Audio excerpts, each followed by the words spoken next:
Night Command Center in New York, David Brinkley and Peter Jennings.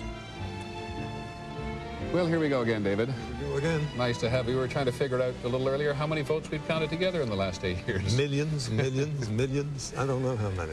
Good evening to you and welcome to our full-scale election night coverage. We'll be here until it's over. It's 7 o'clock here in the East. The polls have just closed in 6 states, and in a minute we'll project the winners and the losers in those states. It's going to be an exciting evening, no doubt, just as it has turned out to be a momentous year.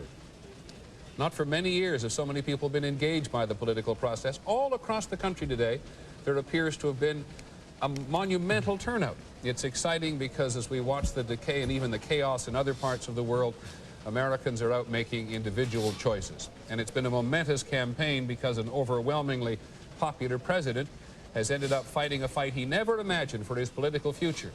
Because a young political challenger is tonight within a whisker, perhaps, of becoming the first American president born after World War II. And because there aren't too many other places where a billionaire can reach deep into his pockets and decide he will lay claim to the highest political office in the land.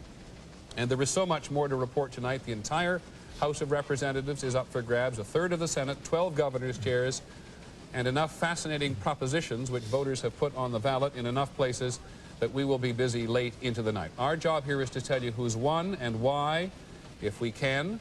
We'll talk to the winners and the losers, review the past, and look to the future. By the way, there's so much interest worldwide in this election that this broadcast is going to 15 countries, including all across Russia, and so we welcome all of you. As I said, the polls have just closed. Let us get to our primary job, which is that of telling you who is winning or losing when we can. The polls have closed in Florida. Let's take a look. It is in Florida too close to call. 25 electoral votes, very important for President Bush, part of the Southern strategy. That is still too close to call. In Georgia, which last voted for a Democrat in 1980, we project that Governor Bill Clinton is the winner. You'll recall the Bush campaign running some very negative ads about Governor Clinton in the final days, but we project that Governor Clinton has won that state in the South. In Virginia, where President Bush won in '88, it is too close to call at this hour, 13 electoral votes. Same thing is true for South Carolina, which has voted Republican in 6 of the last 8 elections. It is too close to call at this hour. New Hampshire, on the other hand, we project goes to Governor Clinton. They last voted for a Democrat in 1964 for Lyndon Johnson, but before that, 1948. This is where it happened. This is where the message was that the economy was the issue of the year, and we project that New Hampshire has gone for Governor Bill Clinton.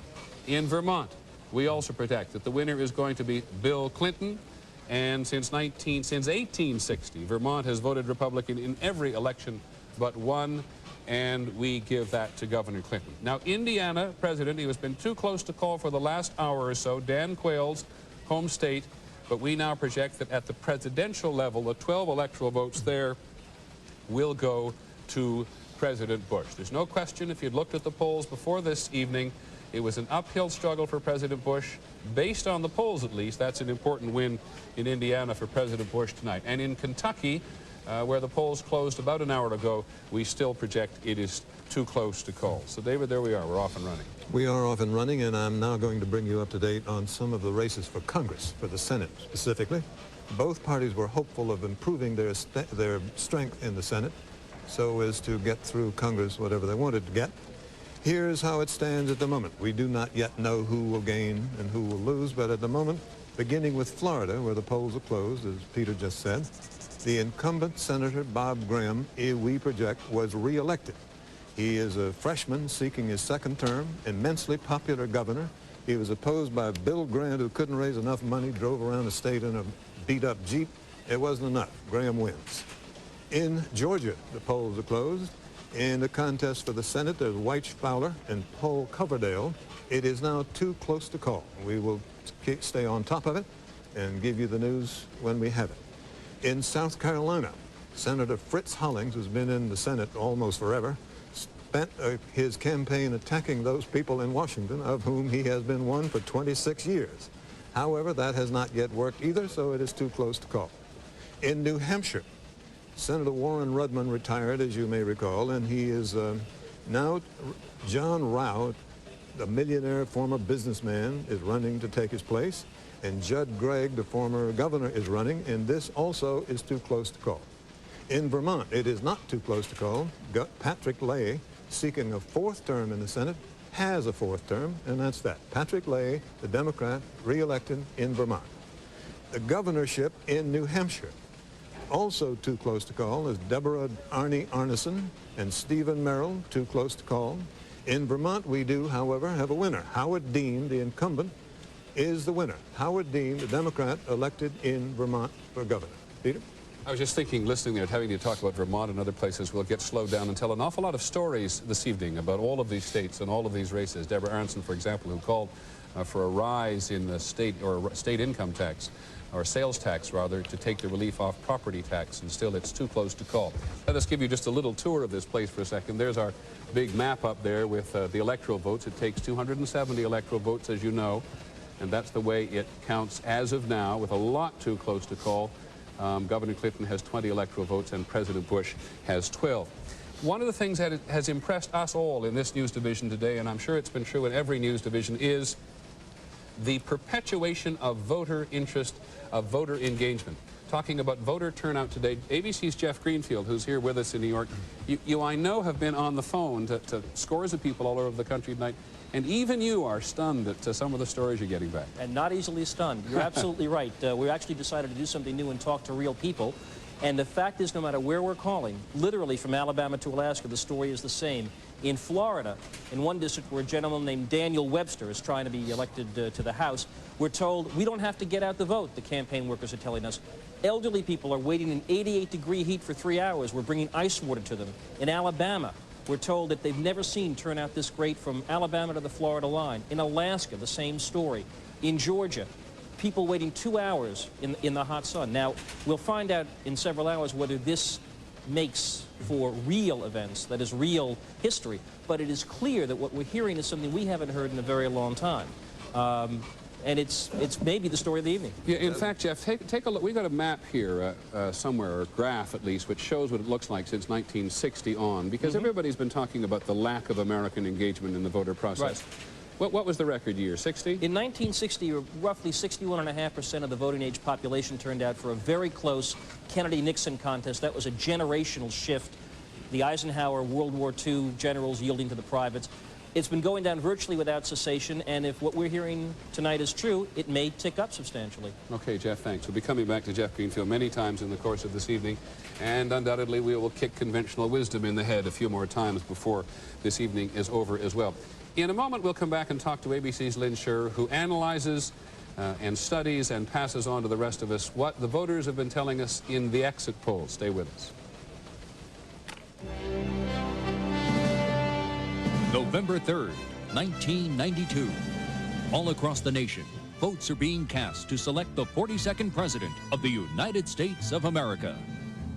From ABC News, this is the 92 Vote. Brought to you by Chrysler Corporation. The 92 Vote will continue in a moment.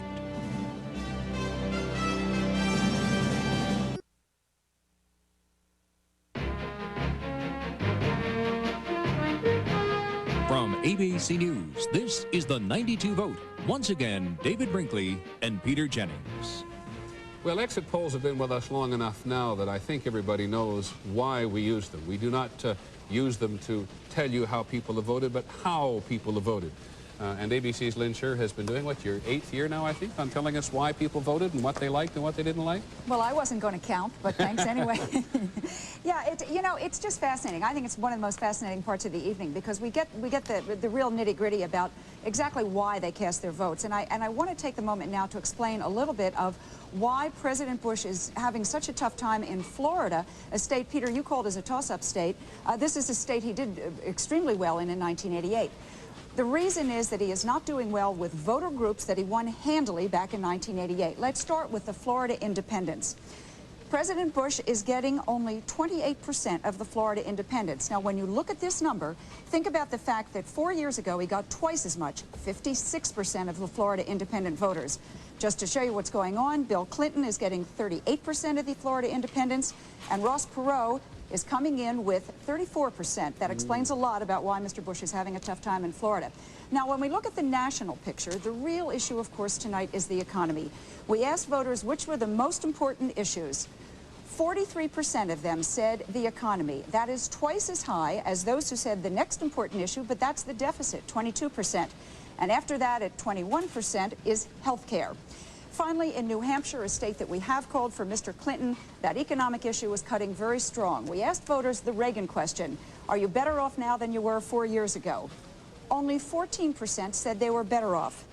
44% said they were worse off than they were 4 years ago. 41% say we're about the same. And when you look at this 44% number, most of them, about 60%, voted for Bill Clinton. Peter? Lynn, just a general question. You don't necessarily have to go to your buttons there for a second, but on the character question, how are people responding to the character of the candidates? It's not showing up on our polling, Peter. It's simply not an issue that voters are voting on. They have strong feelings about it. We'll tell you some more about that later, but it is not the issue that they're voting on. Okay, Peter? And you're picking up this enormous turnout of people as well, about everywhere you look? I beg your pardon, Peter? Are you picking up this enormous turnout everywhere of people you look? Yeah, you know, exit polls are not where we see the turnout, though. We'll be able to analyze that a little bit later. That's just raw vote, and anecdotally, yes, the answer is absolutely. David, what do you think it was?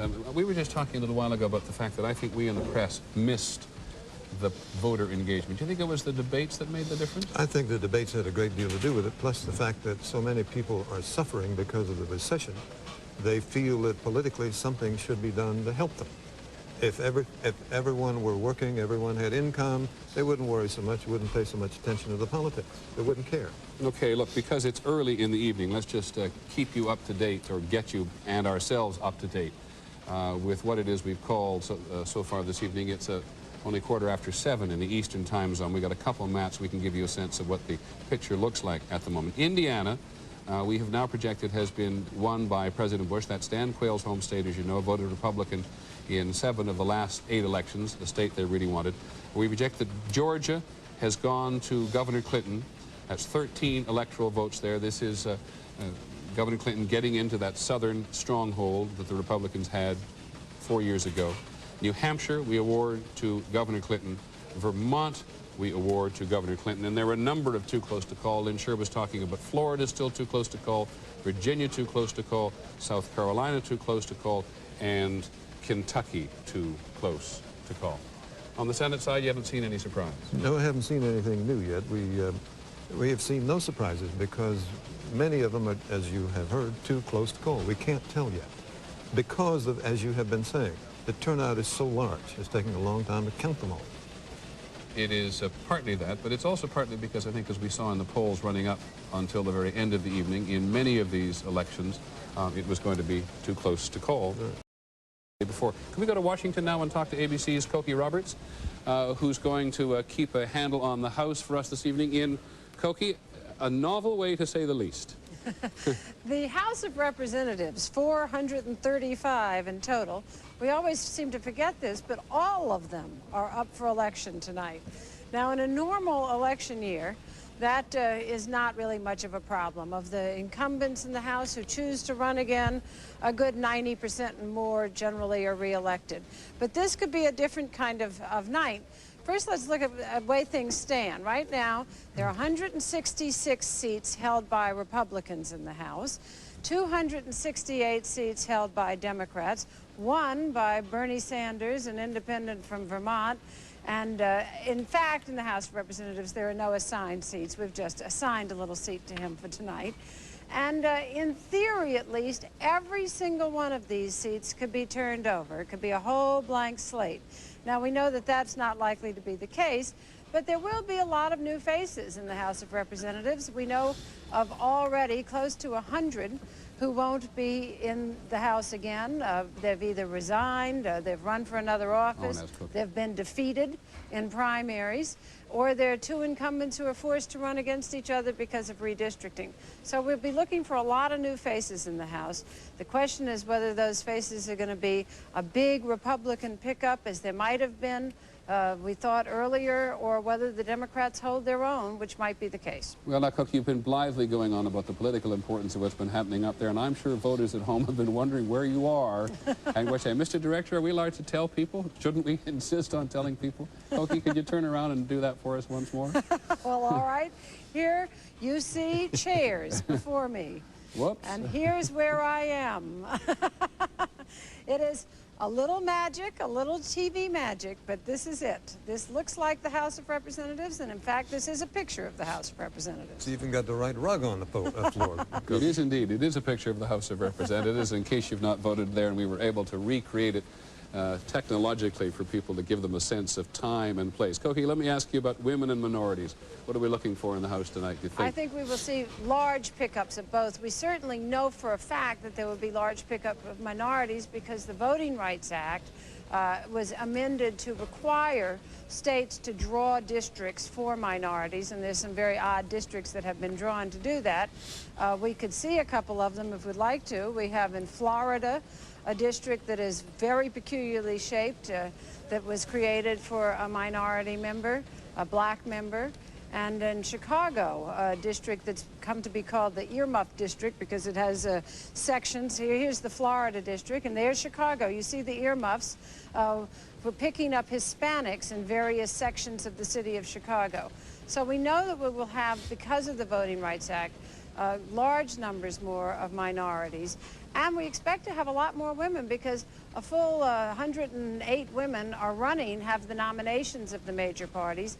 And so we think that we'll probably see double the current number, or close to it, of the 29 women now in the House, which is a record high so far. Koki, I think maybe we went over that a little too fast for other than the politically aware. If we could put up pick Chicago or Florida again and explain to people, Koki, if you would, why a congressional district now looks as strange as it does. If our director could put up Chicago. Chicago, you see, the idea was to find as many Hispanics in the city of Chicago as could be found. But since they don't necessarily all live together, since they didn't know that they had to live together to be a congressional voting group, the district had to be drawn, but it's still supposed to all be contiguous. So it's drawn to have two big blocks, those what are called the earmuffs, the top and bottom there, of Hispanic neighborhoods, and then go along streets to pick up a few more Hispanics along the way. Is it fair to call this affirmative gerrymandering? I guess it is. Yeah. It is. Gerrymandering has been with us since the very first congressional districts, not even redistricting, the first districting. And they were always done for political purposes. Now they're being done for purposes of racial balance. And because the Democrats are in control of the Congress, they get a greater say in how these districts are designed. Yes, but these districts do not help Democrats. These districts do produce more minority districts, and those candidates are likely to be Democrats. But what they do also is take strong minority blocks out of old districts that were Democratic districts and make them far more Republican. And that we'll see a lot of that happening tonight, where Democrats lose seats because they've lost large minority blocks in their districts. Okay, Koki, thanks very much. And we're going to come back in just a moment and talk about the political leadership in the Congress, whether or not it is threatened this evening. Hope you'll stay with us. For David Brinkley, I'm Peter Jennings. We'll be right back.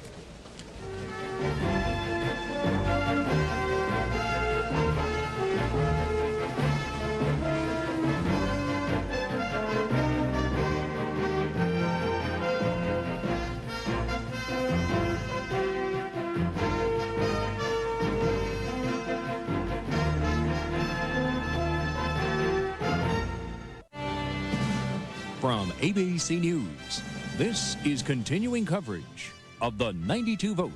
Once again, David Brinkley and Peter Jennings.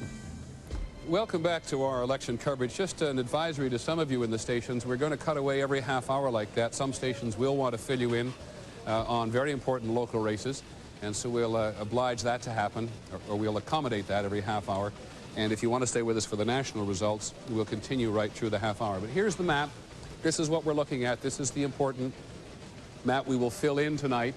On top there, you can see the electoral vote. As of now, President Bush has 12, Governor Clinton has 20. The magic number is 270 in order to win the presidency. And on the right there, the number of states which they're going to win. Now, it's 7:30 p.m. here in the East. The polls have just closed in 3 more states with 40 electoral votes. And let's take a look so far at what we know. There's been a lot too close to call so far. And that is the case in Ohio at the moment, where there were 21 electoral votes, one of the big battleground states. We now estimate that is still too close to call. President Bush won it 4 years ago. They have been campaigning like mad in Ohio. It's very important for the Republicans to win in Ohio, and no Republican has won the White House without first winning there, and it is at this hour too close to call with the polls having closed. Similar for North Carolina, where the Democrats and the Republicans both fought very hard for the state. We also estimate that is too close to call. Al Gore was there just a couple of days ago. There is some hope for the Democrats there. It's that southern Republican base that the Democrats are going after. In West Virginia, on the other hand, we now project that Governor Clinton is the winner in West Virginia. 5 electoral votes there. Not an enormous surprise. West Virginia voted Democratic in 6 of the last 8 elections. Here's what the electoral vote total looks like overall. Clinton 25 and President Bush 12. I want to talk briefly to ABC's Jeff Greenfield here for a second, because Jeff, even though that map looks a bit empty from our point of view at the moment, it shouldn't really look like that for Republicans this early in the evening, should it? No, and that's the key. You say that Florida's too close to call. 4 years ago, Michael Dukakis closed his Florida office by about the 1st of October. The South has been the most reliably Republican bloc. When I was young, it was the Solid South meant Democratic. It's delivered 130 electoral votes, the South and border states, to Republicans more often than not. If Clinton is even forcing Bush to struggle for his natural base, and taking Georgia, and taking Vermont and New Hampshire, 2 of the most Republican states in New England, it's trouble for Bush, even though the map is really And it was part of the strategy, part of the reason Al Gore from Tennessee was put on the ticket. It was part of that strategy, and it's one of the reasons why, in fact, it was Bill Clinton himself who, as I understand it, overrode his staff, said, give up Florida. Clinton said, no, we can contest it, at least force the president to spend time and money there. If the state's too close to call, that strategy worked. Thanks, Jeff. Happened in a lot of places, by the way. Happened that Governor Clinton went out and forced President Bush to campaign, as Jeff has said, in parts of the country where he did not early on expect he was going to have to. David, you've got some Senate calls, I think. I do indeed, Peter. Beginning in Ohio, which, as you've just said, is closed a few minutes ago. About 20 years ago, John Glenn became the first American to encircle the Earth as an astronaut. He became a hero. He was elected to the Senate. 18 years later, he is looking for a 4th term in the Senate, and he may or may not get it because at the moment the race is too close to call. One of his opponents keeps saying to him, John, after 20 years as a hero, what have you done for us? That's the question. It is now too close to call. We'll return to it when we know the result. In North Carolina, the incumbent Senator Terry Sanford, who's had a long career in North Carolina politics as a college president and a former governor, he had a heart problem recently, had to have surgery, took time out from the campaign, which may have hurt him. It is now too close to call. He is running against a man named Locke Faircloth, who's a businessman and an associate of Jesse Helms, of great fame in North Carolina and beyond. We'll return to that. Too close to call. Just like the presidential race in North Carolina, still too close to call. Right. And in the race for governor in North Carolina, James B. Hunt Jr., known as Jim Hunt to everybody, has been elected. He has won his race for governor of North Carolina, Jim Hunt. West Virginia, Gaston Caperton, the Democrat, the incumbent governor, has won a new term as governor of West Virginia. Peter? Highest rate of unemployment in the country, West Virginia, 10.6% this year, so it's where the economy really cut. And the Democrats have had that for a long time, of Coal course. mines have had a lot of unemployed people forever. Yeah, somebody said the passion for Democrats there was just about as deep as the coal mine in some cases. In a moment, we want to go to the campaign's headquarters, and we'll talk to Jim Wooten. We'll talk to Britt Hume, who's down there with President Bush in Houston, and Chris Bury, who's out in Little Rock. Hope you'll stay with us. We'll be right back.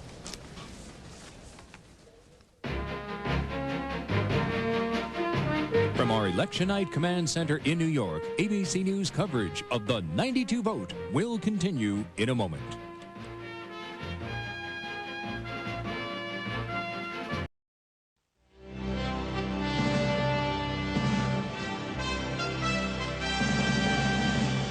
From ABC News Election Night Command Center in New York, this is the 92 vote. Once again, David Brinkley and Peter Jennings. I'm not sure it's a very politically astute observation, David, but when you talk about John Glenn, who's in trouble in Ohio, has been in trouble, had difficulty retiring his debt from the time he ran for president, it does tell you how time marches on, as you said, from the time he was a national hero. It does indeed, and it's astonishing how many candidates for office this year have got into trouble because of the SNL failures and the money involved. Keating, who's now in prison, and lying about their military service. There are numerous people who claim to have been war heroes when they weren't even there. You know, when I talk to people about politicians and say, well, you know, X is a liar, they all say, well, they're all liars. But the fact that one would shade the truth or alter the truth about something that's on the record continues to stun me. It can be so easily found out. It's kind of a dumb thing to do. All right, want to move around the country a little. Want to go down to Houston now, where ABC's White House correspondent Brett Hume is standing by. Have you seen the president this evening? We have not seen him this evening here. This is the ballroom at this hotel, a room about a quarter the size of the room that he used 4 years ago. He'll come here later, but not until the polls close in California. On his way out this evening to be with some friends, some reporters did shout at him a question about the exit polls. He said exit polls don't vote. He also said, however, Peter, I've been better, I've been happier. The things you and Jeff Greenfield were just talking about are not lost on him. He knows. Britt, I should probably know this, but are you in the hotel which the president regards as his residence? I'm not. I'm in a different hotel, the one that's being used for the what has been hoped for a victory celebration tonight. But I did hear somewhere that the hotel which he does use as a residence is about to close up. Am I correct? Well, that hotel's been in some financial difficulty, and it's been in Chapter 11 bankruptcy for a while, but it's still going. It's pretty luxurious. Okay, Britt, so what you are in general picking up, not a very positive mood there. Well, Peter, I mean, I think just the fact that this little reception compared to what he had 4 years ago, and the decision on where to do this was one that was made relatively late in the game, only last week.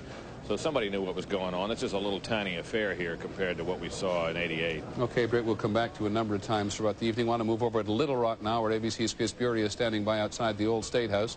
A lot of flags out there, Chris. Peter, it's not going to be a little affair here. In fact, they're preparing for the biggest party that Little Rock has ever seen. They blocked off 16 square blocks. There are going to be at least 4 big parties going on in various places downtown. They expect music and food and celebrating until dawn. They're that confident, huh? They're very confident. They're expecting a fairly sizable victory. The governor himself took a little nap this afternoon. He went out jogging for a while, went to a McDonald's. We're told he watched part of a John Wayne movie. The staff is extremely confident. The most striking thing about the campaign is perhaps not its enthusiasm now, but the emotional things that are going on. When Clinton came back today from his trip, he was greeted with hugs at the airport, and I think it's going to be a highly emotionally charged night here tonight. It may be a little early in the evening, I grant you, for trivia, but I remember up in New Hampshire, his wife was on his case because he couldn't pass a McDonald's without stuffing his face, and yet at various stages in the campaign, he seems to slim down just like that. How does he do it? Well, he's been running a lot, sometimes as long as an hour every morning. He's told us he's lost about 20 to 25 pounds since New Hampshire. Are there invitations to this party tonight, Chris, or anybody who wants to wander in? Well, we understand that the State House here is reserved for special guests for now, and I think that after that, the other parties, people can just wander in.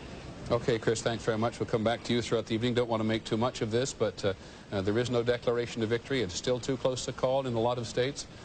It may look like trouble for the Republicans so far, and everybody knew going into this election night how much of an uphill climb it was for the president, but it is not a victory for Governor Clinton as yet. I want to go now to Columbia, South Carolina, where we are joined this evening, our first, I guess you could call it political interview of this evening, by Governor Carroll Campbell, the South Carolina Republican, first elected in 1986. Your state is still too close to call, sir. Why do you think that is?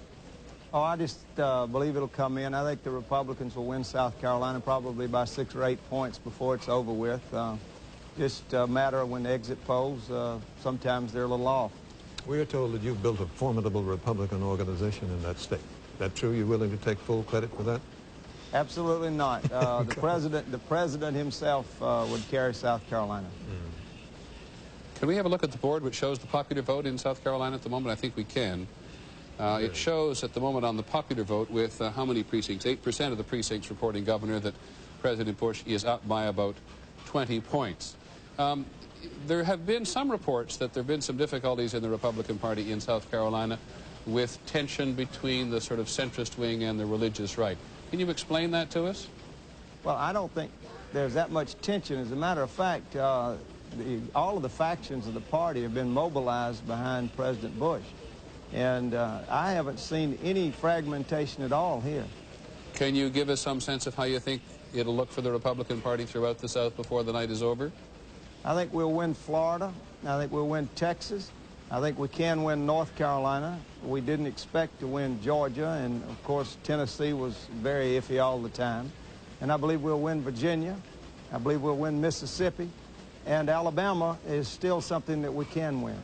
And how would you assess what sort of inroads, generally speaking, Governor Clinton and Senator Gore have made into the South? How big an impression do you think they've made? Well, both being from southern states, they obviously were able to draw better than most people could running in the South. But the fact is they couldn't carry it all, even though they were both from down here. And Bush, of course, being from Texas, should help us carry the Texas side of it. Have you added up the electoral votes from these states you say you're confident they will carry?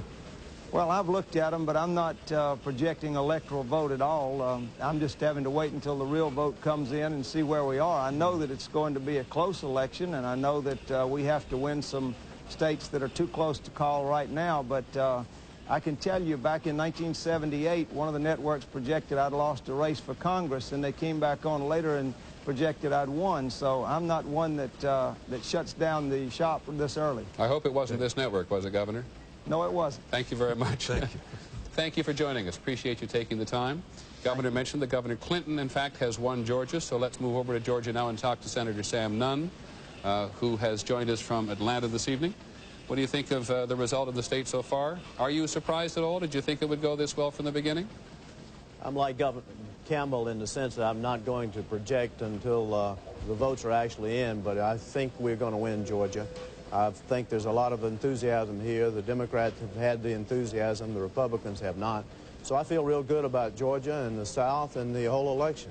You feel a little more optimistic about the rest of the South than Governor Campbell does? Well, I feel that Clinton and Gore will split the South and win a number of key states, and with the other states where they're leading, I think we're going to have a pretty substantial victory. Why are the Democrats doing so much better this time, Senator, than they have in the past? Number one, the economy. Number two, we've had a terrific ticket. Bill Clinton is a great candidate. Al Gore is a great candidate. Hillary and Tipper have done a great job, both on the issues and on the organization. Was there any other issue besides the economy which cut in Georgia this year? I would say mainly the economy, but it goes beyond that. I think Governor Clinton was perceived as the candidate of the future, and President Bush, even by those who liked him, was perceived as the candidate of the past without much vision for the future.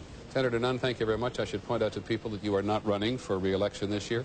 Chairman of the Senate Armed Services Committee, and a man who, if there is a Clinton administration, is going to be looked to in a very specific way in terms of certainly advice on international and military affairs and the new world order. Let's now go up to Lynn Scher. Lynn, we were talking a little bit there about issues in the South and the president's issues and Governor Clinton's issues. How are the presidents cutting? Not very well is the simple answer, Peter. You are well aware, you and David, that with the president out on the stump, he has been pushing a number of issues, and we took a look to see whether voters cared about them and whether they were the ones they were voting on. Let's see what they had to say. When it came to the most important issues, one of the big issues the president talked about was family values. But when we talked to voters, only about 14% of them said that was important in their vote tonight. As for another issue we talked about, taxes, the tax and spend Democrats, only 13% said that that was an important issue. And finally, the big issue of foreign policy, that is here, only 8% said that that was important to their vote. Now, another thing the president talked about out on the stump was Mr. Clinton's draft record. Well, in fact, the larger group, 50% of our voters that we talked to, said that they did not believe that Mr. Clinton was truthful on the draft. But hold on and look at the numbers to come. We also asked voters whether they felt that Mr. Bush was truthful on Iran-Contra. 69% said no. Compare that to the 50% that said that Mr. Clinton was not truthful on the draft. You see that the issue simply didn't cut. It came back to haunt him himself. Finally, on this issue of the draft, we also talked to veterans to see how they voted. The idea was they were not supposed to vote for Bill Clinton. Well, look at what happened. Mr. Bush got 35% of the veterans' vote, but Bill Clinton got 46% of their vote, and Ross Perot got 19%. When you look at these numbers, you realize this is a group that Mr. Bush won very easily back in 1988. Not at all this evening, at least not so far. Lynn, Peter? can you stay on that one for just a second? Because I think that's going to fascinate a lot of people. Was there any way to break it down between veterans of Vietnam or veterans of Korea or World War II? Because that really did make a difference to people, I think. You're getting ahead of me. We do have those numbers. We can't give them to you yet for the entire country, but I promise next time you come, we'll have that. We do have the answer. We've broken it down also to people who oppose the Vietnam War. They, as you might well expect, supported Bill Clinton in large numbers.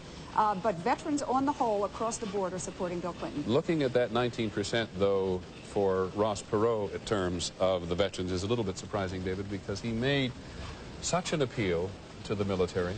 In fact, said on more than one occasion that this was really why he was doing it. Well, they're independent-minded people who know what they want from government, and they're going to vote for whomever gives it to them.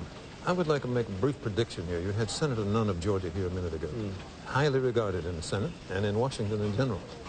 I would predict that if Clinton is elected, if he is, he will ask Sam Nunn to be Secretary of Defense, and Sam Nunn will turn him down. Why will he turn him down? Because he likes being in the Senate. He's chairman of the Armed Services Committee, and he thinks that's the best job in town, and he may be right.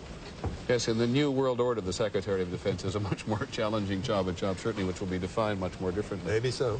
Also in that Georgia campaign, interesting that there were a lot of radio commercials run by the Republicans in the final day, you remind me of this, in which they said that Governor Clinton, if elected, would close down military bases in Georgia, said the same thing in North Carolina, and if you believe the exit polls that Lynn has just referred to about veterans, that one didn't take particular hold either. We're going to come back in a moment and talk to Jim Wooten in Washington about the Senate.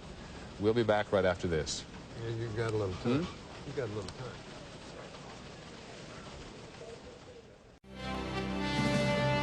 From the ABC News Election Night Command Center in New York, this is the 92 Vote.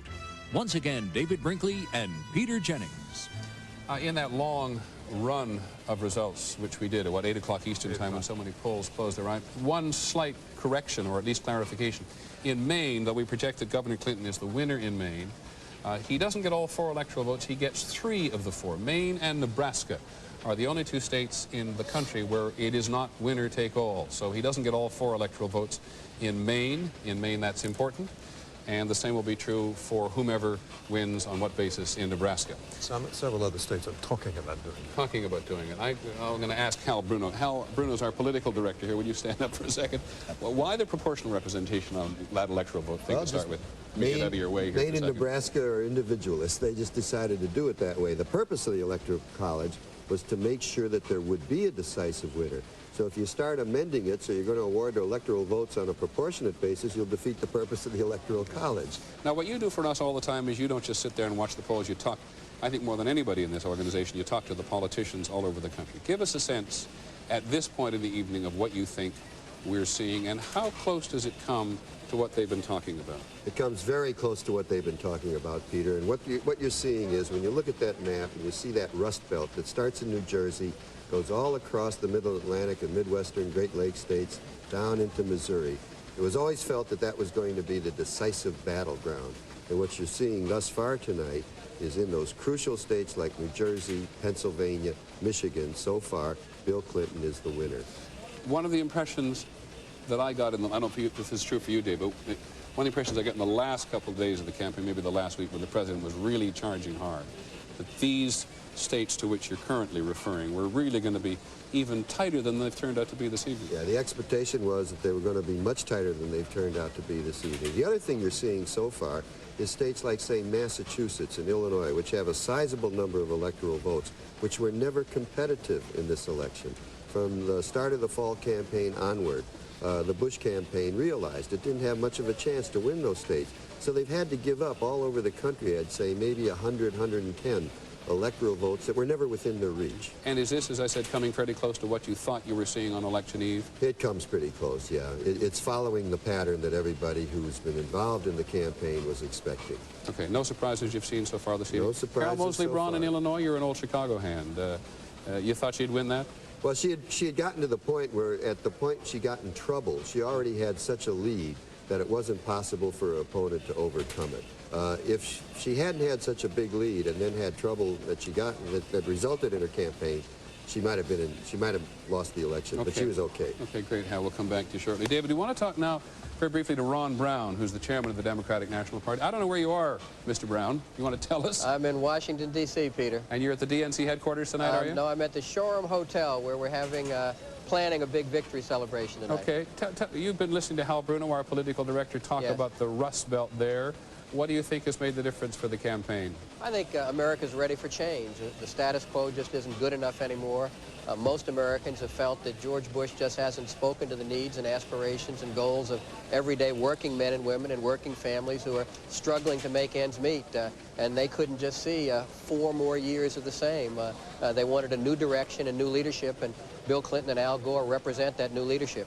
Were there some element of personality involved in the voting patterns, you think? Well, Mr. Bush being Mr. Bush and Mr. Clinton being Mr. Clinton, two quite different people? There always is in presidential elections, Peter, but I think it's much deeper than that this time. This is a watershed election for the United States. In my judgment, George Bush and the Republican Party, to a great degree, has been a party that wants power but doesn't really know what it wants to do when it gets power. Bill Clinton decided to run for president because he knew exactly what he wanted to do. He knew what the problems were facing America. He had a plan to solve them. And I think people said, gosh, it's time to try something new. What we've been doing isn't getting us where we want to go. We can do better in America, and Bill Clinton and Al Gore represent the opportunity to do just that. You have the air, this is the second time I've seen you today, you have the air of a man who feels a job has been well done. But there are a lot of people out there who think Governor Clinton's made a lot of promises to a lot of people, and how easy, if he finally pulls it off this evening, is it going to be able to fulfill them? Well, first, he hasn't done that at all, Peter. I've traveled with him often. That sounds like retrenchment, Ron Brown. No, it's not that at all. What it is really the same message for everybody. It's not giving different messages to different constituent groups. That's why he's been a new kind and different kind of Democrat. We're a new and different party. You've got to be able to respond to the times in which you live. If you don't change, you don't deserve the opportunity to lead America. This is a new world. It's a new country. There are different problems, and I think they're new and different solutions, and Bill Clinton offers those new and different solutions. How is it going to be with the new president if Mr. Clinton wins, and we have not yet decided that? And there's still millions of Americans still to vote yet, and we shouldn't discourage them from going out. I say if he wins. He will have to deal with a very heavily new Congress, including a lot of people who don't even know where the U.S. Capitol is. So but a very heavily new Democratic Congress, probably even more so than before. You don't know that yet. But it certainly looks that way. The trends are certainly we'll see later. We haven't seen that yet. But in any case, with a new president, if Mr. Clinton wins, and 150 or so new members of Congress, how are they going to work and get anything done? Well, I think one of the things we know for sure, that there was nothing in this campaign to indicate that George Bush's second 4 years would be any different than his first. There was a gridlock. George Bush tried to convince the American people that he was the only president in American history that ever had to work with a Congress of the opposite party. That happens in America all the time. Real leaders break through the gridlock and make it work. Bill Clinton, throughout his political career, has demonstrated he knows how to work with the legislative branch of government. That's one thing you want the President of the United States to be able to do, and I'm confident, as evidently many Americans are, that Bill Clinton is going to be able to make it work, going to be able to break the gridlock and get us back on track again. Ron Brown, thanks very much, the chairman of the Democratic National Committee, and a man who certainly has every right to feel at this point of the evening he's done well, but he also points to something very important. There's still a lot of time in various parts of the country to vote. There are a lot of propositions out there. In California, for example, there are 2 very important Senate races which have, in many respects, engaged people more than the presidential race has. So we'll be covering that as well as the evening continues. Hope you'll stay with us.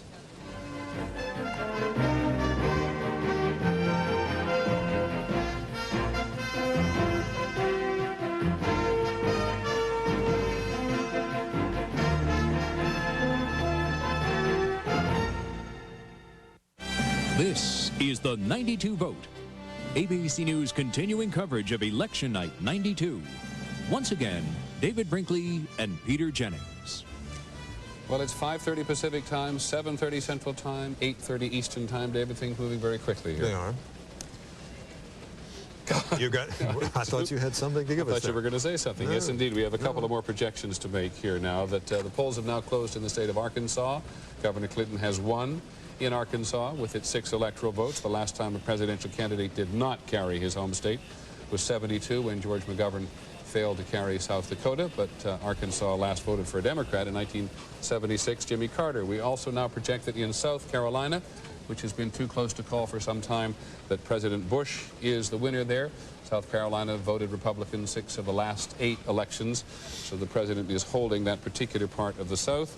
And we now also project that President Bush has won in the state of Oklahoma as well, with its 8 electoral votes there. Oklahoma has voted Republican in 9 of the last 10 elections. And if you'll just sit on that board for just a second, I'll just run down, by the remote chance you've just joined us, or if you've just joined us, who has won what at this point. As of now, we project that Governor Clinton has won Maine, New Hampshire, Vermont, Massachusetts, Connecticut, New Jersey, big battleground state, Pennsylvania, Maryland, West Virginia, Kentucky, Michigan, Illinois, Missouri, Georgia, and the District of Columbia.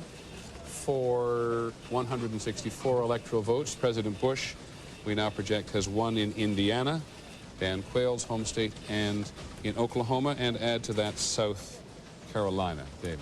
When last we met here, the John Glenn race in Ohio was too close to call. We have now decided we have enough votes in and have had time to count them, and we projected John Glenn, the Democratic senator, has been re-elected in Ohio. An interesting small point here is that no Republican has ever been elected president without winning Ohio. John Glenn is the winner. He was the first man to orbit the Earth. We have one other projection from Arkansas, where they have a tradition of electing the same people over and over. Bill Clinton has been governor forever. They had Joseph T. Robinson, John McClellan, and now Dale Bumpers, who is running to serve in the Senate 30 years. He's already been there 24. He is running for a 5th term, and he has won it. Dale Bumpers won again in Arkansas. Okay, I want to go now to Texas, David, to Austin, Texas, where Governor Ann Richards, who's the Democratic governor of Texas, is going to join us this evening. Good evening, Governor. How are you? You've got a lot of interesting stories down there tonight, one of which is the state's too close to call. Give us some sense of how it's going. No, Peter. We're going to win Texas tonight. It's a whole new story in Texas. I think we're going to win by 2 points.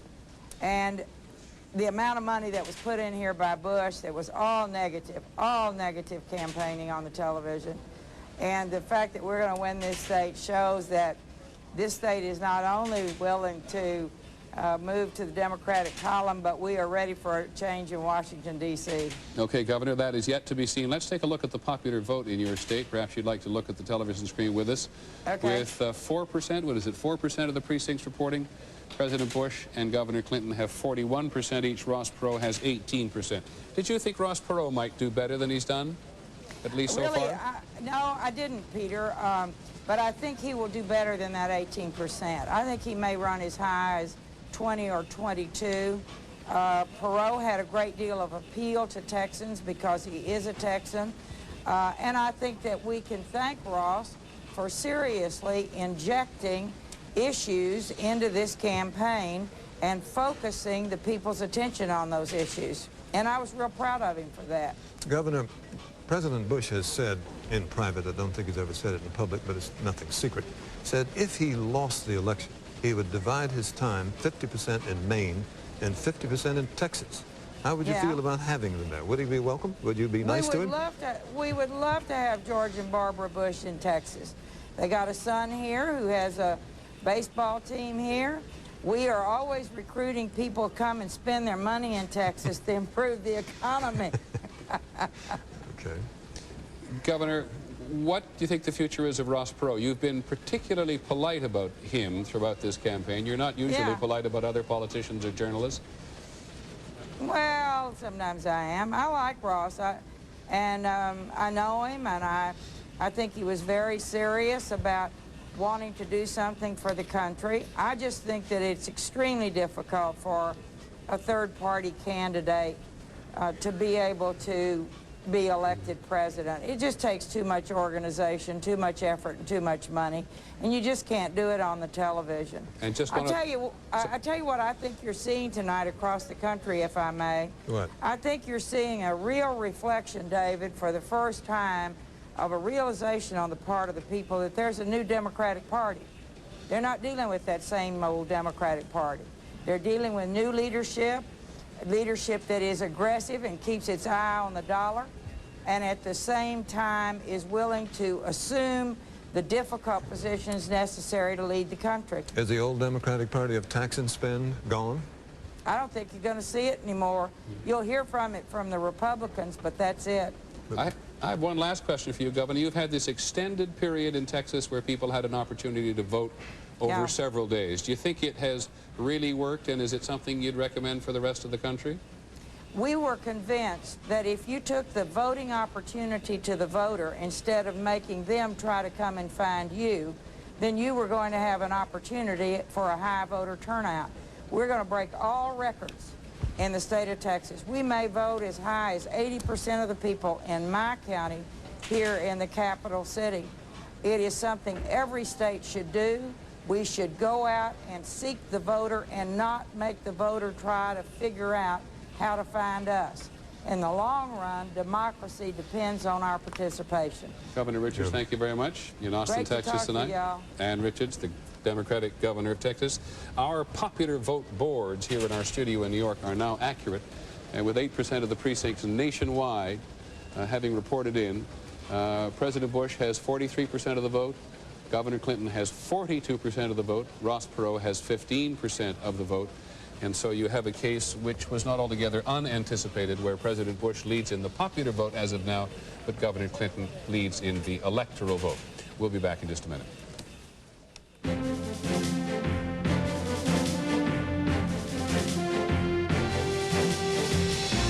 ABC News coverage of the 92 vote will continue.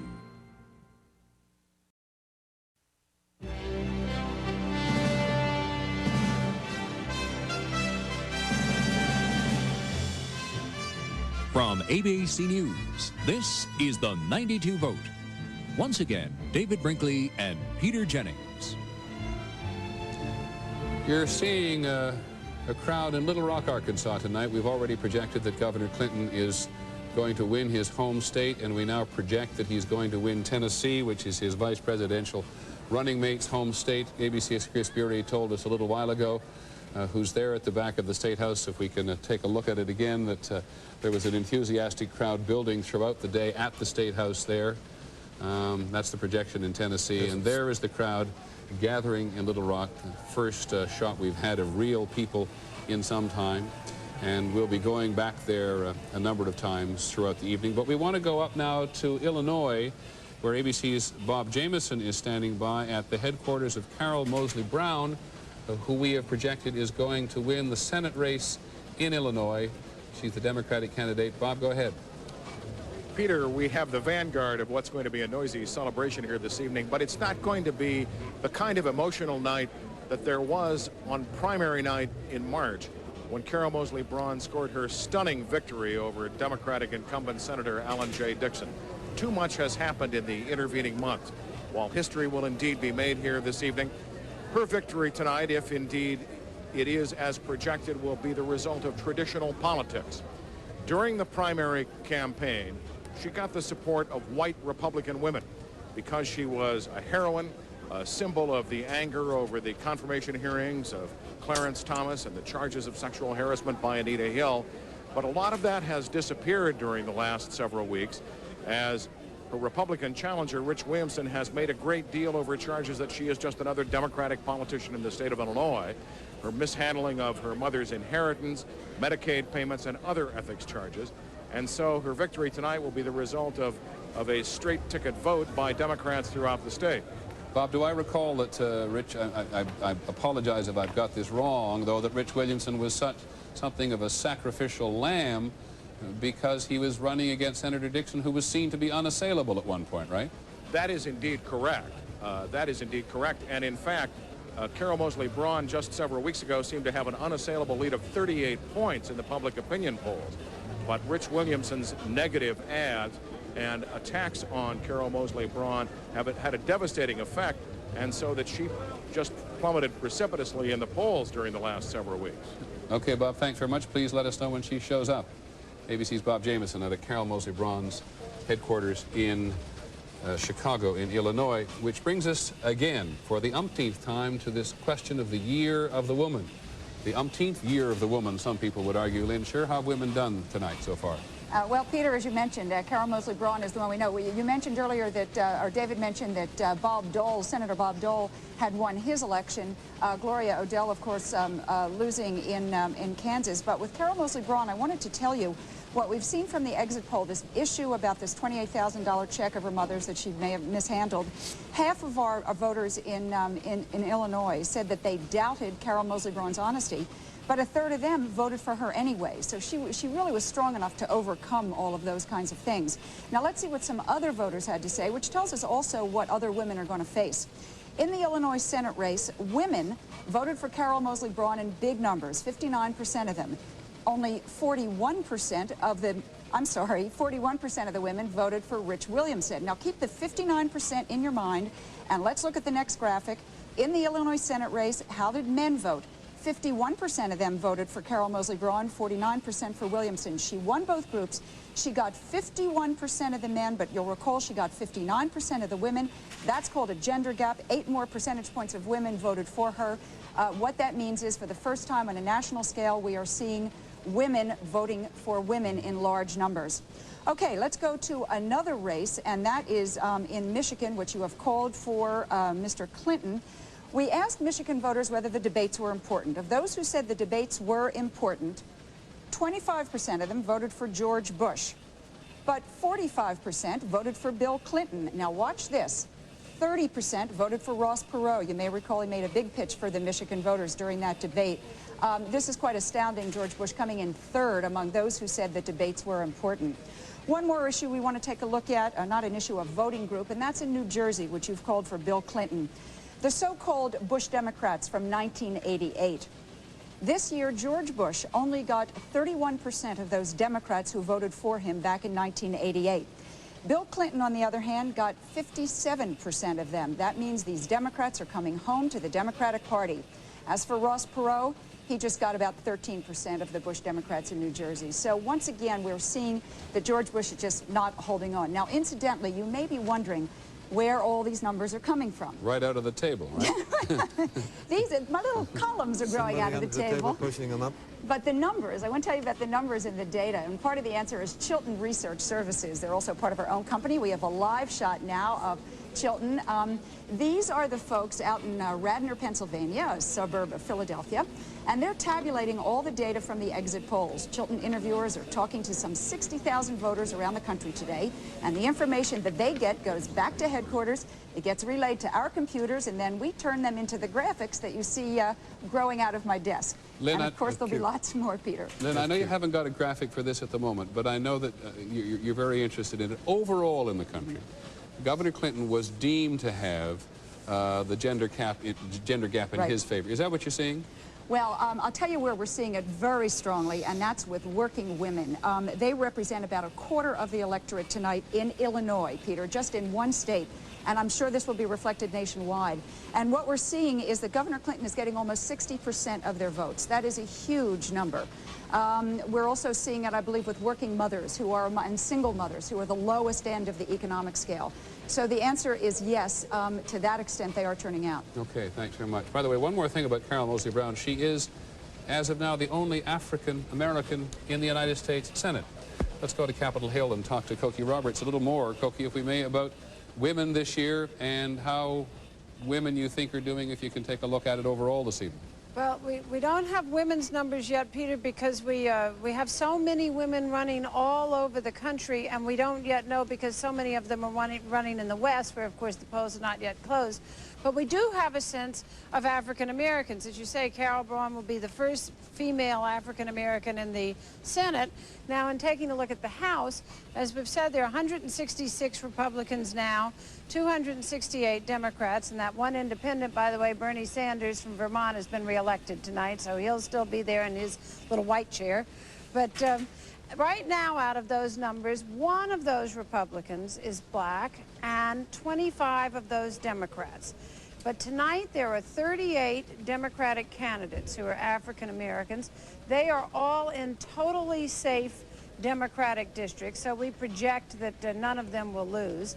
The one Republican who is in the House is in a little bit of a, black Republican, is in a little bit of a toss-up situation, so we're not sure that he is going to win. The others are blacks who are running against those safe Democrats, so we expect them to lose.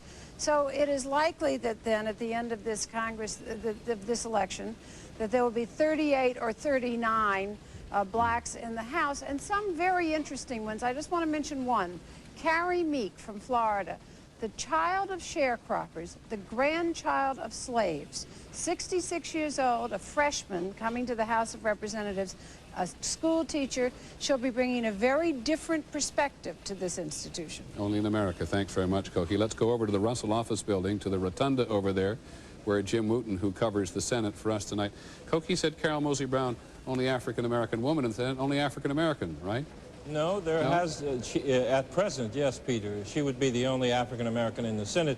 She is not the first black American to serve in the Senate. That was Ed Brooke. Ed Brooke he was a Republican, and he left several years ago. Massachusetts, right? From Massachusetts, yes. But this is a historic building. A lot of history is made here in every session of Congress. I like being around history, and I think Ms. Braun may enjoy making a little history here as well. One of the things that struck me about the Illinois Senate race, which Ms. Moseley Braun has won, was how Rich Williamson, her Republican opponent, was running away from President Bush. He also could read the handwriting on the wall. There you see some of the raw vote totals. That's just with a small percentage of the precincts reporting, probably doesn't reflect anything in the raw vote. Rich Williamson was not the only one who was running away from the president rather than running with him. If you go up and look at New York now, which is a Senate race we've decided is still much too close to call, between State Attorney General Robert Abrams and Senator Al D'Amato. D'Amato is putting out radio ads which say, gee, it's okay to split your ticket. And he even has former Mayor Ed Koch, a Democrat, who has endorsed D'Amato, saying, I'm voting for Bill Clinton and for Senator Al D'Amato.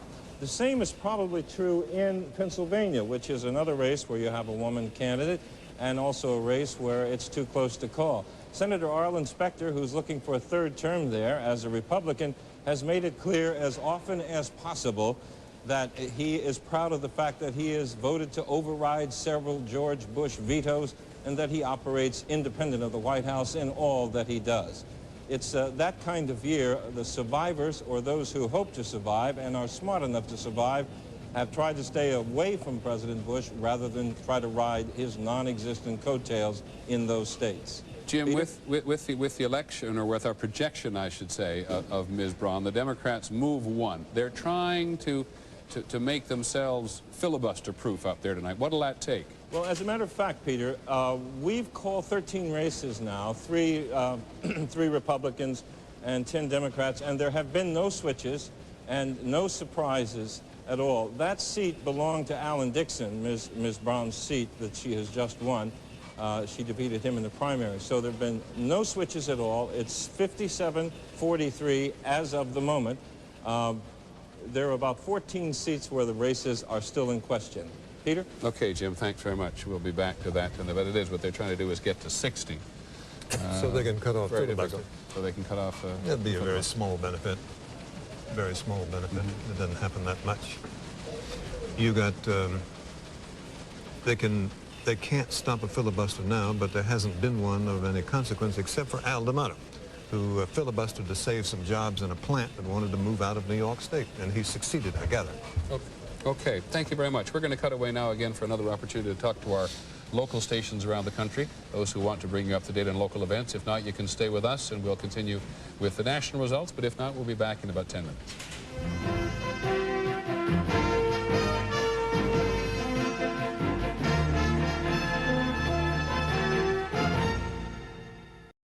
Good evening. Welcome back to our coverage of Election 92. Some of it is fairly obvious. Some of it is still too close to call. But let's take a look at the popular vote first of all. The popular vote, which we now have up on our board with 15% of the precincts reporting in, shows Governor Clinton now ahead in the popular vote. 7,428,000, 43%. President Bush, 7,112,000, almost 113,000, 41% of the vote. And Ross Perot still hovering about 16%. Ross Perot, as I think you know, has not won any state. And here's the status of the electoral vote as of the moment, with 270 needed. Governor Clinton has 238, President Bush has 46, and Ross Perot has none. Now, there are some states still which are still much too close to call, and I'm just going to run through them for you to tell you that, give you some indication. In some states, it really is to and fro. Texas, with its 32 electoral votes, is still too close to call. Florida, big battleground state. Wisconsin, still too close to call. Alabama, Louisiana, still too close to call. Arizona, too close to call, which President Bush won 4 years ago with 60% of the vote to 38% for Dukakis. Mississippi is still too close to call, as is Kansas, very traditional Republican state. North Dakota, only voting Democratic once since 1940, is too close to call. South Dakota is too close to call, and so is Wyoming, too close to call. And I think now we can go to Houston, where our White House correspondent of long-standing, Britt Hume, has actually had a chance to talk to somebody, at least either in or close to the first family, Britt. Well, the word we have is from Fred Malek, who, as you know, Peter, is one of the president's senior campaign advisors, one of his top campaign managers. And he said that the president has known since early afternoon, when the exit poll information that the networks had but did not broadcast began to become known. It always becomes known to the campaign officials that the polls were not going to be wrong this time, and that it was going to be worse than he expected, and that he's known that all afternoon and evening. He has remained in a good humor nonetheless. They say he's sitting in his suite now, that he is gracious and in good spirits. He's expected here about 11 o'clock. I think that would be 11 o'clock Eastern time, 11 o'clock your time. Peter, the other thing that Malek said, which I think is of some interest, is that the Bush campaign officials believe that the surge in the polls that they had seen ended on the same day as the Iran-Contra indictment of Caspar Weinberger, which you know was basically a re-indictment, and the release of the full text of a note about which we had known for some time, but the text of which we had not seen. There is some bitterness, I should tell you, among a number of Bush campaign officials that I've talked to about the news play that was given that note, since its contents, if not its exact wording, had been known for some time, and a considerable feeling that the president was really gigged on that, since in their view there was nothing new in it, and he had to go through another 24 to 36 hours of questioning, which the feeling is broke his momentum. Okay, Britt, thanks very much. I must confess, David, that does remind me of what Lynn Scherr said earlier. Lynn, help us again. Lynn Scherr? Yes, Peter. Help us, if you would, on the statistics about whether people believed Governor Clinton on the subject of the draft and whether they believed the president on Iran-Contra. How did those figures work out? Do you remember? Yeah, I don't have them exactly in my head, but I think it was something like 50-some% did not believe that Mr. Clinton, Governor Clinton, was telling the truth on the draft, but 60-some% did not believe that President Bush was telling the truth on Iran-Contra. So you asked earlier about the character question. The answer is people do care about these. When they care about them, they have very strong feelings. But these were not high issues in terms of why they voted for the candidates. And in this particular one that President Bush made a really big deal about in terms of the draft, he did worse than Governor Clinton did in terms of the honesty issue. Okay, thanks very much, Lynn. Just to add to that point that Britt had made, that they're bitter in the campaign. You have a projection? I do. From Georgia, it was too close to call. It is no longer. We now project that the winner is Wyche Fowler, the freshman senator seeking a second term, and has won it. He, like many others, he was accused of being involved in some kind of SNL scandal. It seems about a fourth of the Congress was. But he survived it. He has won a new term, and he will begin it in January. Peter? Okay. David, and just also we're going to continue our look behind the scenes. Go to Little Rock now, because joining us is our colleague Ted Koppel. Ted, you've spent the last how many hours with Governor Clinton? Well, Peter, I was just thinking about it. Back in 1964, when you and I first became friends, we were covering the Goldwater campaign together. And you remember that last manic day when Senator Goldwater began in Pennsylvania and ended in Arizona. He had nothing on Governor Clinton. Governor Clinton covered 9 states in a campaign sweep that began also in Pennsylvania and Philadelphia at about 6:30 in the morning and ended here this morning in Little Rock at about 10 o'clock Central Time. And we have been going ever since. So it's been a long day, but also a fascinating day, because while we've been looking behind the scenes on what's been happening on the campaign plane itself, Some of my colleagues, producers, camera crews, have been in the battle room of the Clinton headquarters here in Little Rock, and we're going to be pulling all of that together. I must tell you, having just heard Britt Hume's report and the mood down there in Texas, you've got exactly the antithesis here. We were trying to get through the crowds, and one helpful policeman said to me, if you can make it through that crowd, you and the good Lord have a lot in common. The crowds are absolutely incredible. We're going to be doing that background on what's been going on inside the campaign during the last 48 hours, inside the Clinton campaign, tomorrow night at 8 o'clock, Peter. Well, give us a hint, Ted, because you've been out with Governor Clinton a couple of times this year. I think when he was here in New York, you spent a whole day with him. Nancy Gabriner, one of our political researchers, was saying a few minutes ago they might have to put a straitjacket on him tomorrow to stop him from shaking hands. Have the last 36 hours been as energetic as they were many months ago? It's absolutely phenomenal, because what happens with this man is he's definitely a night person. I can tell you, he had one of his liveliest appearances in New Mexico last night, 3 o'clock in the morning, 10,000 people, 40-degree temperatures. And when we left Philadelphia at 7, there was some question as to whether his voice would hold out. By the time he got to Denver, Colorado at dawn this morning, the voice sounded just fine, thank you very much. He just seems to draw enormous energy from the crowds, and he's got the crowds here to give him that energy tonight. Peter? Okay, thanks very much, Ted. Remind people that's Behind the Scenes with Bill Clinton tomorrow night at 8 o'clock on ABC. And it does. Koppel's taken us back to 1964 when he and I first met, but taking us back to New Hampshire when we first watched Governor Clinton campaign. There is this just astonishing energy as long as he is in the general neighborhood of people. Occasionally the cynics would think at the time of the debates that he would stay in the room because he knew those of us at the networks rather like to have a photograph of something going on in the room as we talked about the debates. The truth of the matter was he often stayed long after we left. We'll be back in just 1 second.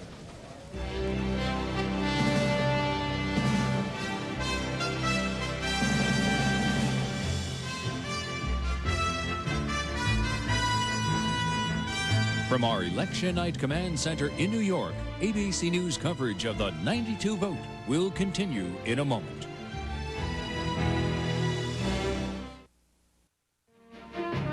From ABC News, this is continuing coverage of the 92 vote. Once again, David Brinkley and Peter Jennings. Well, I must confess that some of us think that this next few minutes is an important piece of business, not just for us, but for the country. I want to read you two things, if I may. One is a poll done by the Idaho Statesman several days ago. The question was asked as follows: should the media withhold election results or projected winners on Election Day until the polls close in the West, David? The answer was yes, 94%. I also had a letter from a woman named Ginny Manning in Rochester, Washington the other day who said, please don't take our votes away from us again, as the networks did in 1980. It gives us, living west of the Mississippi, the feeling that our vote does not count, and that is not fair. Joining us tonight from Portland, Oregon, is Congressman Ron Wyden. He represents East Portland, if I'm not mistaken, Congressman? That's right. And you've been one of the leaders in saying that we're doing it all wrong, so have a go. Well, I think citizens out west, Peter, just want to make sure that their vote counts. And when you all call the race, announce it's over before we're done voting, that diminishes the importance of the democratic process here in the West. How does it diminish the process, do you think? Well, what we saw in 1988, for example, when the race was called a little bit before 6:30 in the West, voter turnout dropped by about 50% in the 7 to 8 p.m. hour. So it's clear that many people who were voting during the 6 to 7 p.m. hour were excited, but after 7 p.m. when the results were announced, when in the East it was proclaimed as being over, voters stayed home. Would I be fair in saying, Congressman, that the number of studies done after the fact have been differently interpreted by people like you and people like us, and that it isn't just necessarily self-interest that drives us? The Committee for the Study of the American Electorate has found that every study indicates a drop-off in voter turnout if the polls are still open another hour or two. But I think those results in Oregon in 1988 were very conclusive. And the irony, of course, Peter, is that the networks don't seem to have any qualms about holding off and announcing sports results when they can show a taped program later on to attract advertisers, we think it's in the public interest for the networks to show a little bit more restraint when it comes to announcing whether an election is over. As you know, it's not my role nor my intention here to pick a fight with you tonight. I'm interested in the I'm interested in the fact that this year in California, people seem more interested in the Senate races than they were necessarily in the presidential race. And a lot of people, including in your own state, are vitally interested in some of the propositions on the ballot. Do you still think the vote is going to continue to be low with that kind of intense interest in other issues? There is tremendous interest in those Senate races and local races, and we are hoping for a voter turnout. But if even a few people stay home, that could make a difference. For example, in 1980, 1984, 1988, something like 30 Western races were decided by 3 percentage points. Also, we just want to make sure that we have the highest possible turnout, and we think that our networks here on a regional basis holding off will help as well. Mr. Wyden, everyone I know who has studied this problem carefully has concluded that the easiest and best solution would be to have all the polls across the country close at the same time, such as 7 o'clock in California and progressively in the East. The House of Representatives, of which you remember, has voted 3 times to make that change. The Senate has dawdled around and for no reason we can discover has done nothing about it. Why don't you talk to your friends in the Senate? David, you're right in saying that a uniform poll closing bill is a good approach, but at the same time, uniform poll closing involves lots of cost, lots of inconvenience for the local governments and the states. I support uniform poll closing and voted for it, but just a little bit more voluntary restraint, I think, could really attack this problem. That's what we're asking for, and my sense is that the progress of Western civilization isn't going to be damaged much if you all just hold off a little bit longer until we're done voting. Okay, Congressman Wyden, I hope you feel you've had a fair shot at this evening. You've been very fair. Okay, thank you very much for joining us. It will be asked, of course, as to why 75% of the country should be kept in the dark while people in the West are still wait to vote. But rather than even get any deeper into that, we've been talking to Jeff Greenfield here a while ago. You were talking to some congressmen in California. It's often said that this hurts and this complaint comes from the losers. Right. You're getting some complaints from the apparent or the seeming winners tonight. This is the conundrum of this. In 1980, there were 2 powerful congressmen, Democrats, who lost after we all projected Reagan the winner. Tonight I talked to Vic Fazio, chairman of the Democratic Congressional Campaign Committee, who is himself in a tough race. He is worried that if Bill Clinton were to win and we were to project that too early, the Democrats, feeling, okay, our guys won, would stay home, and he's worried about the turnout. There's a big turnout in California. There are long lines at the polls. So he's saying, if you project, the winners will stay home. That's always been the mystery about this. Who stays home? The people who feel their candidate has lost and it's not worth going out, or the people who feel they've won? In Oregon, there's a very close Senate race between Les Aucoin and Senator Packwood. There are 2 Senate races in California. There's a very exciting Senate race in Washington. And I think however difficult this is, until we adopt, I think, a 24-hour voting day, because you don't want to penalize late workers in California. Open the polls from midnight to midnight everywhere, you know, and close them at exactly the same time, and we won't project, and that solves the dilemma. Costs a little money.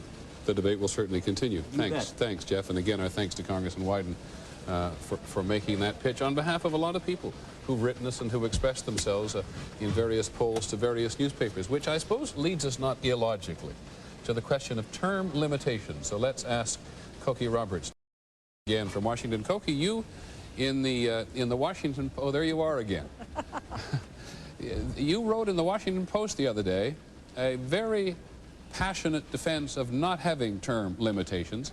Have you had a chance to get some feel as to how you think it'll play in the country tonight? Oh, I think the country is passionately for term limitations. I think that's totally fair to say. There are 14 states where some form of term limitations for members of Congress are on the ballot. They vary considerably, anywhere from two terms to 6 terms. And in the states right now, Michigan, Missouri, Florida, Ohio, that term limitation provision referendum has won. and it is leading in North Dakota and Nebraska, and I suspect it'll win every place. There's a lot of question about the constitutionality of it, and that what that means is that there will be a movement in the Congress if the court says that all of these individual states do not have the right to limit the terms of the members of Congress, that then there'll be a movement in Congress to pass a constitutional amendment for term limits. And a very interesting fact there, Peter, in going through these congressional races, race by race, I noticed that an awful lot of the new Democrats who are running on a term limitation platform, as well as a lot of the Republicans. It could be very tough for the Democratic leadership faced with this new Congress. I think as certainly the political aficionados in the country know, you're the daughter of a politician. You've argued against... Of two politicians. I beg your pardon, if you're quite right, of two politicians. You've argued against it because you said the vote was enough. George Will is also with us in Washington tonight. And George, will you join us for a second? You've written a book this year on the subject of term limitations. You're all in favor of it. I am, Peter. I didn't used to be, and I changed my mind. It's interesting to me that, as Cokie says, a lot of people are getting into office this year by committing themselves to term limits. What that means is that it will be more difficult for the Congress to bottle up, as they have in the past, say in the Judiciary Committee of the House, a constitutional amendment limiting terms. It would be more likely to get a discharge petition, to get it out on the floor, and once you get it to a floor, it's apt to pass. All over the country, Peter, all regions, both parties, both sexes, all ethnic groups favor term limits. Tonight, 14 states, with a third of the American population, 4 of the states are quite big. They're Michigan, Ohio, Florida, and California. This is the closest thing we've ever had to a national referendum on a particular issue. And it's I think, going to pass very strongly indeed. I think we had a national referendum on prohibition, and that it was probably an equally good idea. Say again, Cokie? We had a national referendum on prohibition, and it was probably an equally good idea. Your argument, Cokie, is that we get a chance every couple of years to vote the vote, so that's term limitation in itself, right? And in fact, we are going to see by the end of tonight at least a fourth of the House of Representatives turned over, and maybe more. So I think that the idea that you cannot retain effective representatives is taking away a democratic moment of ours. Cokie or George or both, there is always the question of constitutionality. Does a state have the right to say that a senator may only serve 1 term or 2 terms or whatever? That'll have to go to the Supreme Court in any case, won't it? Yes, it will. It definitely is an unsettled area of the law. The question is, are the states adding a 4th qualification? If they are, it's unconstitutional. There are, however, other ways of justifying this. So you think it need not go to the Supreme Court? I think it will go to the court. I don't think you can presume the outcome. George, do you think in any other political climate it would have had any success? I think so. I think strength has been building all along, and what's going to happen, Peter, is that you're going to see more and more state legislatures brought under term limits, and Congress will begin to look illegitimate. On the other hand, the more that happens, all those state legislators will be running for Congress, so there'll be very tightly contested congressional seats anyway.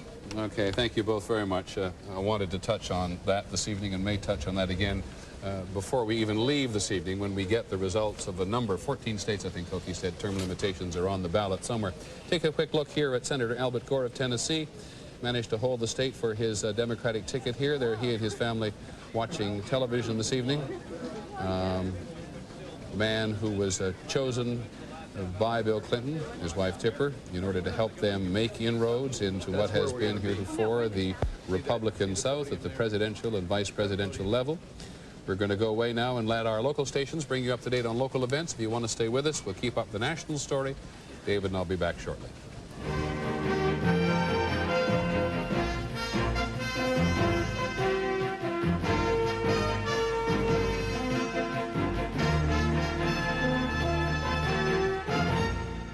Let's do that right now. With 35% of the precincts reporting in, a little more than 6 million people in his camp. Question is, will it be enough for him? How will he want to stay in the political arena? He hasn't always enjoyed the ruffle and tumble of politics. But he has certainly enjoyed the attention he has had from the crowd. Question is, will he have had enough? Will he want to go back to business? There's been some suggestion even from Governor Clinton that he might want Ross Perot involved in some way in a government. At least he said that before tonight. To get out across the country. Just before he starts, we project Alabama for President Bush. Alabama for President Bush, 9 electoral votes. Been too close to call for much of the evening. About 5 minutes. We now project. Now then, Ed, these are the people that did it all.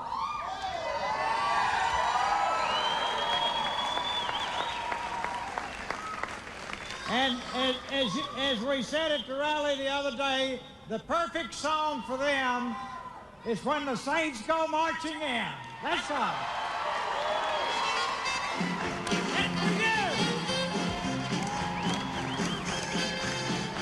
Well, as Mort Dean, our correspondent who covers Mr. Perot, said the other day, he's part entrepreneur, part entertainer, part showman. He's taken to calling out to the band at every opportunity the song or the number that he likes. And tonight, for all of his volunteers, paid and otherwise in Dallas, when the Saints go marching in.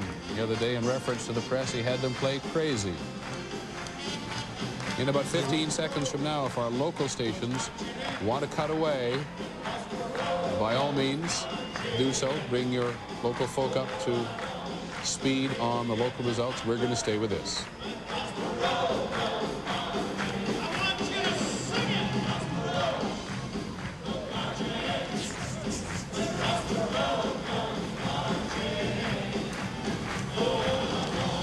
That's the electoral vote as it stands right now. 254 for Clinton, 64 for George Bush, and none for Ross Perot. It has been so hard to divine what it would be or what it would take to keep Ross Perot actively politically involved. Some people said 18 or 19%. There'd be a potential for him to go on and be a force in 96. Another theme song here. He said, let's hear another theme song here. Okay.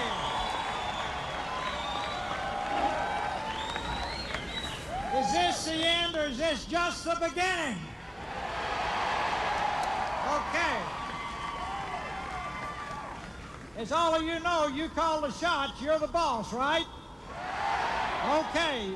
Whatever you want is fine, but now just having said that, Ed, you got to play our campaign theme song, Crazy. Okay? There we go. Crazy. Like Guy Lombardo and his Royal Canadians, the Crazy. This is the song, the campaign song, as he said. The other day he was speaking disparagingly of Lawrence Welk.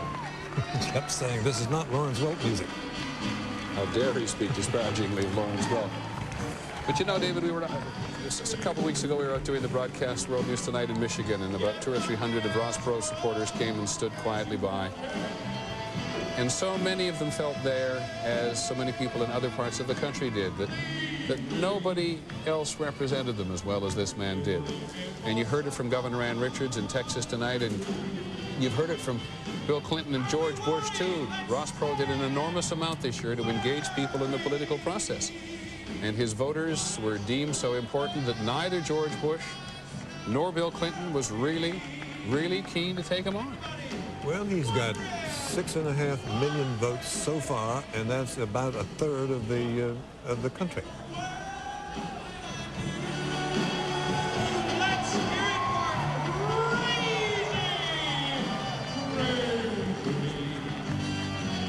I didn't say it was Guy Lombardo. I get a lot of pastor on it. Crazy is country music. Crazy is the late Patsy Cline. Would you like to have a commentary from George Will on this scene laid out before us? No, but I'd like to hear from Sam Donaldson, that we haven't heard from in a while. Good evening, Sam. Hello, Peter. Observations to get you going? Well, if our numbers are correct, Ross Perot, having spent about $65 million and gotten about 6,500,000 votes so far, it's about $10 a vote. Some estimates say he'll spend $100 million when they tote up all of the expenditures. That's a lot of money.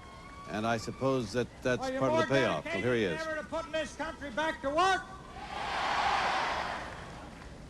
Anything more important than making the words "Made in the USA" the world standard for excellence? Anything more important than passing on the American dream to your children? Anything more important than having the people in this country be the bosses and own the country? Okay, well, we'll keep on going as long as you want to keep on going.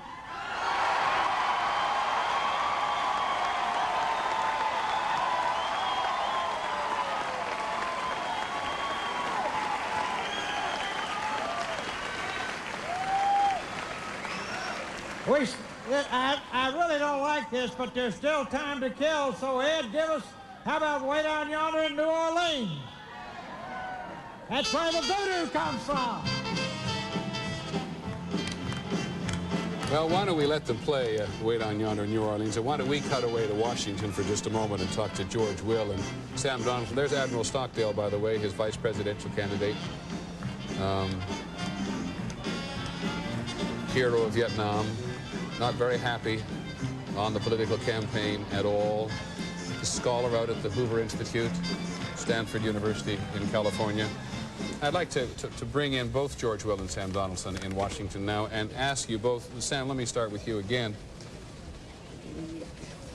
What influence do you think Ross Perot really will have in Washington in the next 4 years? Well, I don't think it's going to have a lot of influence in a Clinton administration, assuming Governor Clinton wins the election, and it appears that he's going to do that. I mean, Ross Perot is someone who has used Washington as a contract. He's gotten his start in business by doing government contracts here. He's had interaction with Republican administrations, but not particularly with Democratic administrations. So I don't think Governor Clinton's going to call him up and say, well, Ross, we need you to come here and just tell us how simple it is and get it done.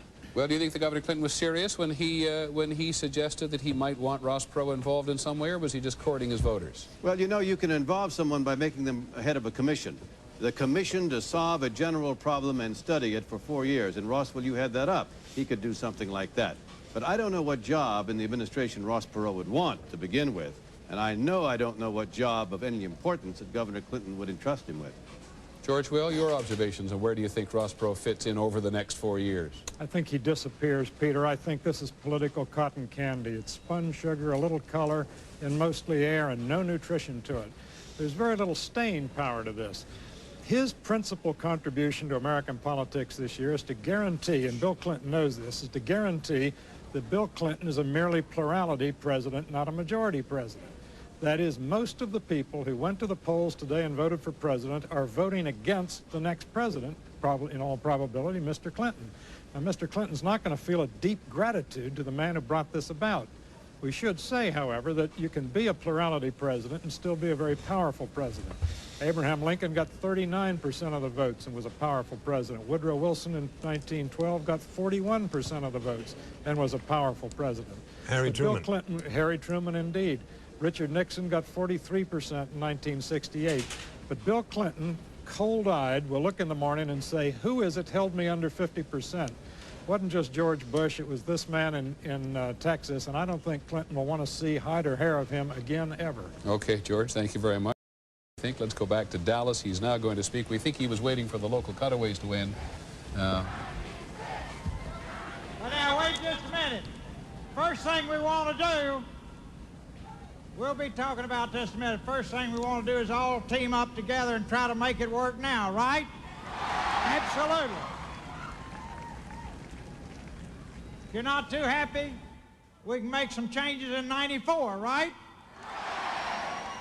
But that's the main thing now. Time is precious. We don't want to waste a minute. Let's try to make it work. And it takes us all working together to make it work. I'll be talking about that in a minute. So we've got work to do starting right away because our country needs all of our help. Okay. Hey.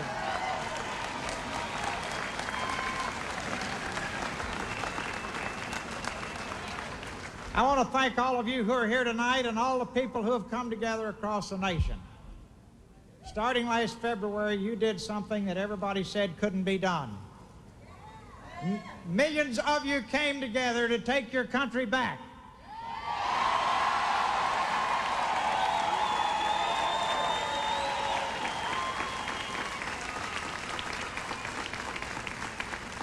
You gave Washington a laser-like message to listen to the people.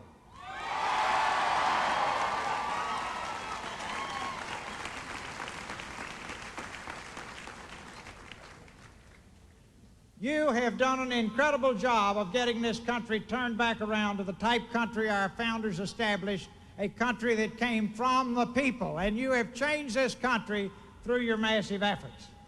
And I compliment you for it, and it was brilliant the way you did it.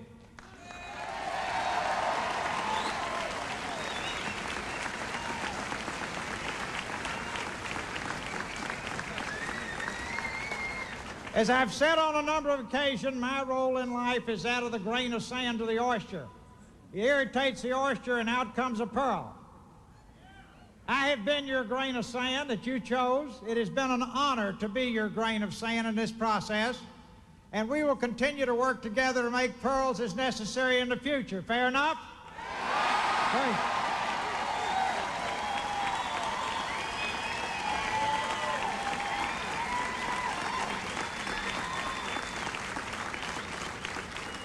The American people have spoken. They have chosen Governor Clinton. Congratulations. Wait a minute. No, whoop. Wait a minute. Wait a minute. The only way we're going to make it work if all team up together. So let's give Governor Clinton a big round of applause. He's won. Thank you.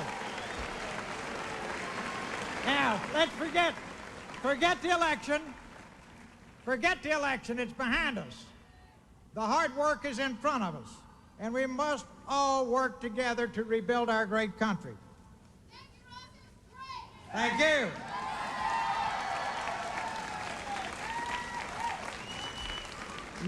You, the American people, are the greatest people on the face of the earth. And if we will just put our differences aside and team up together, we can rebuild our job base. We can eliminate the deficit. We can eliminate the debt, and most importantly, we can pass on the American dream to our children, right?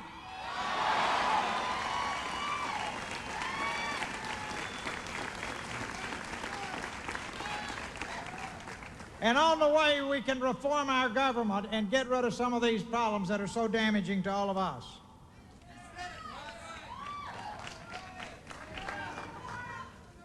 Now, to the millions of volunteers who asked me to serve as your candidate, as long as I live, one of the happiest memories of my life will be the memory of working with you. That memory will never dim. It's the nicest honor I will ever receive in my life. Thank you very much.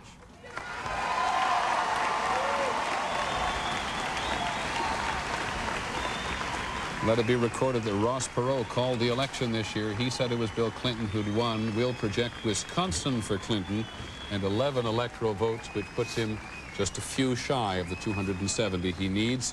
And there's a victor in the Wisconsin Senate. In the Senate, Russell Feingold, who challenged Bob Caston, the incumbent, used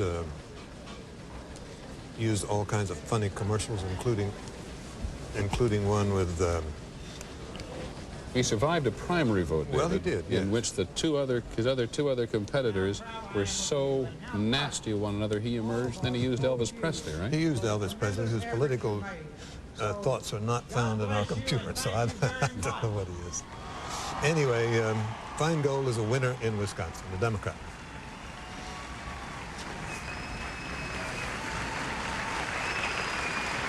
That's the first incumbent to lose, Caston in Wisconsin.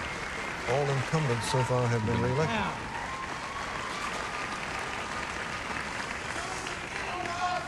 No, it's just the beginning, but the next step is we need to take all of our energy and harness it and try. See, time is not our friend. Time is our enemy. These problems our country faces need to be solved immediately. We need to all work together and work with the new administration and give it a world-class best effort to get these problems solved now. Because if we do, you benefit, the country benefits, your children benefits, and everybody wins. We've got to do it.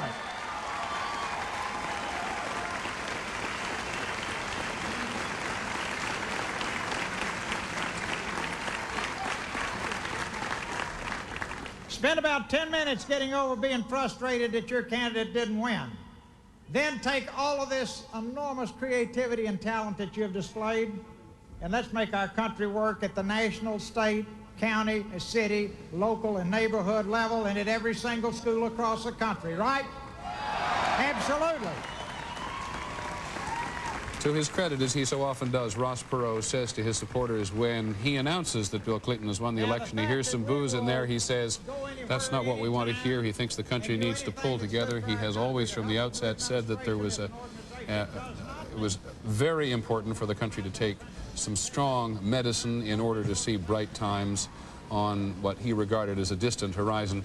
And again, he says that tonight he's enjoyed being the grain in the sand to the oyster, out of which he hopes will come a pearl, a man who has become quite a phrase maker over the last several months. We'll be right back. ABC News coverage of the 92 vote will continue after this from our ABC stations.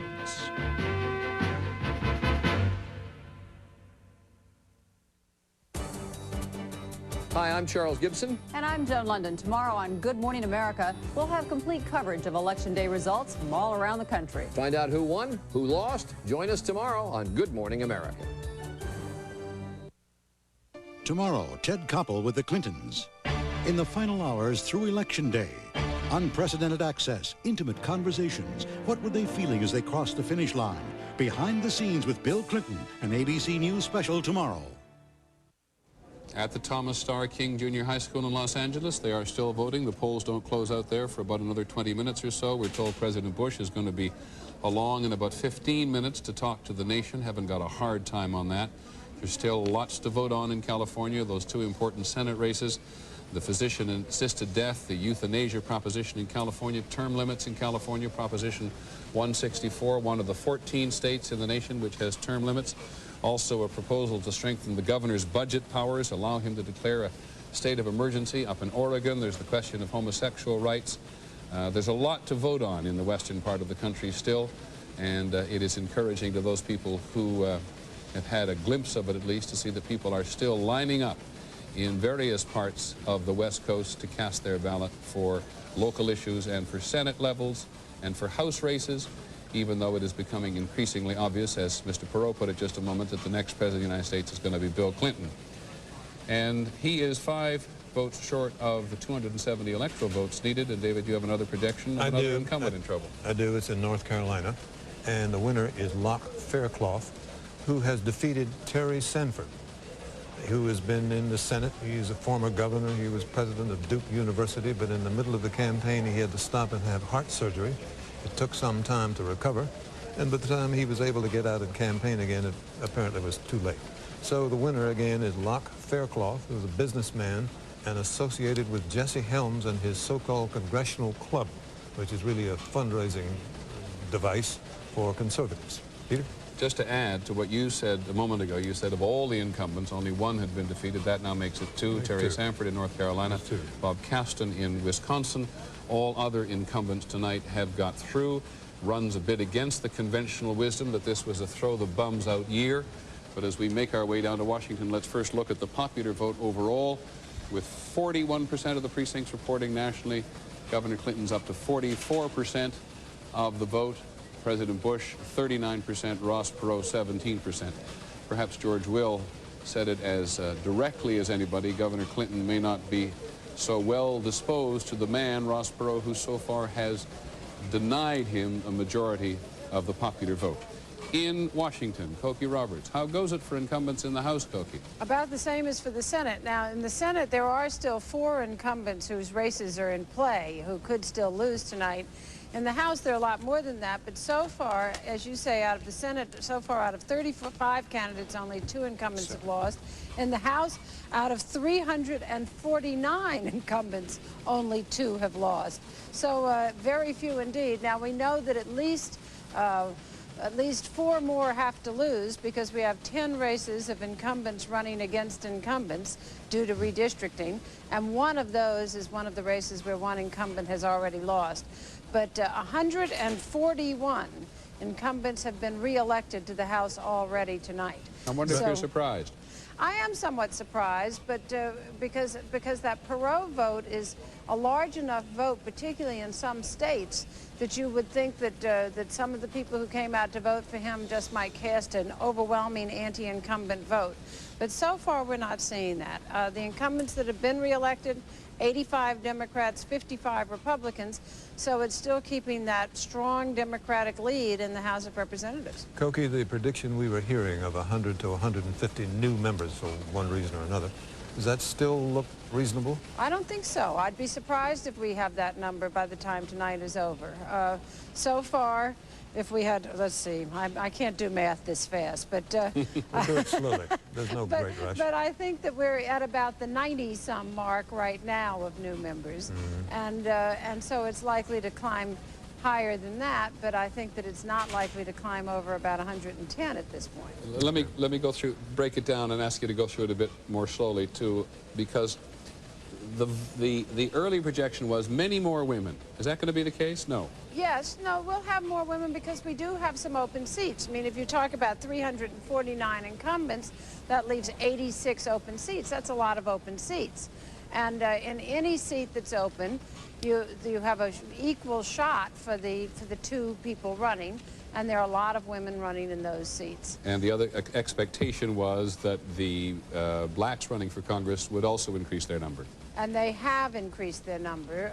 We've talked about that earlier, that the number of blacks has gone up already, and the number of Hispanics has also probably going to increase by at least a few. Right now, the Hispanics in the House of Representatives, there are 10 Democrats, 1 Republican, and now we have 20 Democratic candidates, 11 Republican, and we estimate that at least 13 of those Democrats will win, and at least 2 of those Republicans, maybe more. So that's also an increase of Hispanics, including, I'd like to just point out a couple here, too.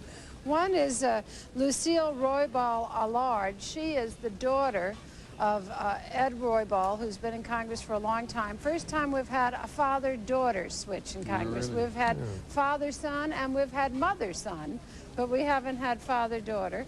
And also Lincoln Diaz Balart from Florida, a Cuban-American whose grandfather, uncle, and father were all in the Cuban legislature, and whose aunt was once married to Fidel Castro. So he's got quite a family to bring to the United States House of Representatives. Not for nothing, I said at the beginning, nobody knows the House as well as you. Thanks, Cokie, very much.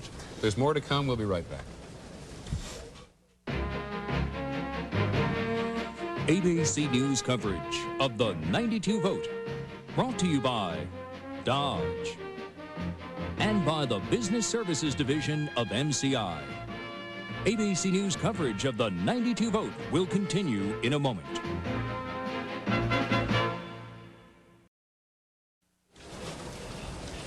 We're going to make another projection now. We project that Bill Clinton is going to be the next president of the United States. We project that Ohio has gone for Governor Clinton. Let's take a look at the big board. We go from 265 electoral votes up over the 270 number. Bill Clinton is going to be, by our projection, the next president of the United States. There are 31 electoral votes in Ohio. We project 21 electoral votes in Ohio. That is downtown Little Rock. They're hearing the news as well. President Bush won it in 1988. Voted for a Democrat only twice since 1952 has Ohio, and last voted for Jimmy Carter in 1976.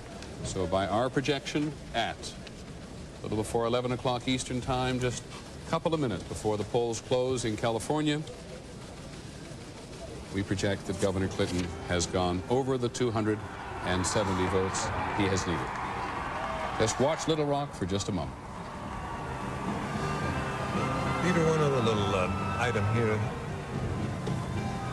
He will be the first in about 50 years to be elected president without winning the primary in New Hampshire, which he did not. And perhaps more importantly, David, he's the first president from Arkansas. We'll be right back.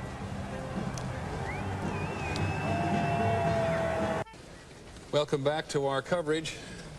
Bill Clinton's going to be the next president of the United States by our projections. And to tell all our local stations around the country, we're going to stay with us now. We're not going to cut away for local reporting, which of course is your call if you wish to. We're also not going to cut away for local news right at this moment. Also your choice. We're going to stay with it because President Bush is expected to show up in downtown Houston in not very long from now and speak to the nation. And it, we suspect, will not be all that long after that Governor Clinton comes out and speaks to the nation as well. Let's take a look at downtown Little Rock and downtown Houston. There's the old State House in Little Rock, where the celebration has simply been building throughout the night. It exploded a couple of minutes ago when you called Clinton the winner. And so will begin the long period of analysis. Let's go to Chris Bury, who's standing there. Chris Bury, in Little Rock, can you hear us? Hello, Peter. Hi, Chris. Can you go ahead? Well, as you say, the crowd has been building. When the projections were announced, people started hugging each other, giving each other high fives. Enormous energy, enormous enthusiasm. This is a very young crowd. For many of them, of course, it's the first time they've been involved in a presidential effort. It was exactly 13 months ago today, right here at the old State House, that Bill Clinton announced his candidacy for president. 13 long and very difficult months. This campaign has been bound together by a lot of crises, from the draft stories to various difficult times during the campaign. And there's a great sense of bonding and a great sense of continuity here. And one might guess, Chris, because you've been with us so long, as a certain suppressed disbelief that it actually happened after such a rocky road for this man. I think there is enormous relief about that. And this candidacy was written off in New Hampshire.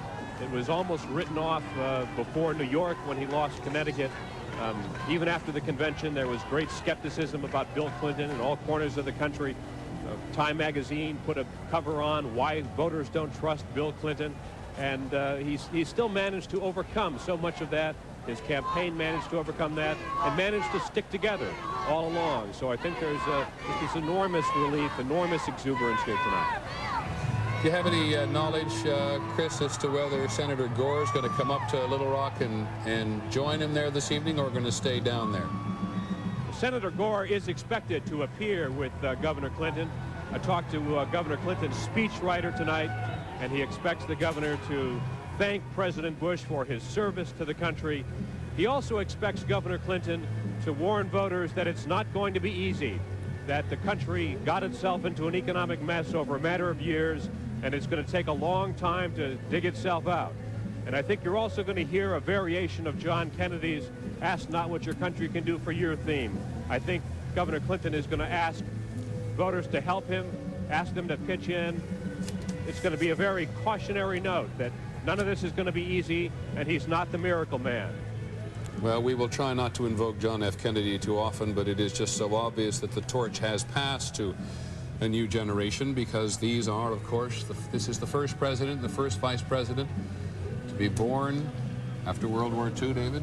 Well, Kennedy is the youngest president ever elected, right, and Clinton is the second youngest. So, yes, it's a new generation. What do you think?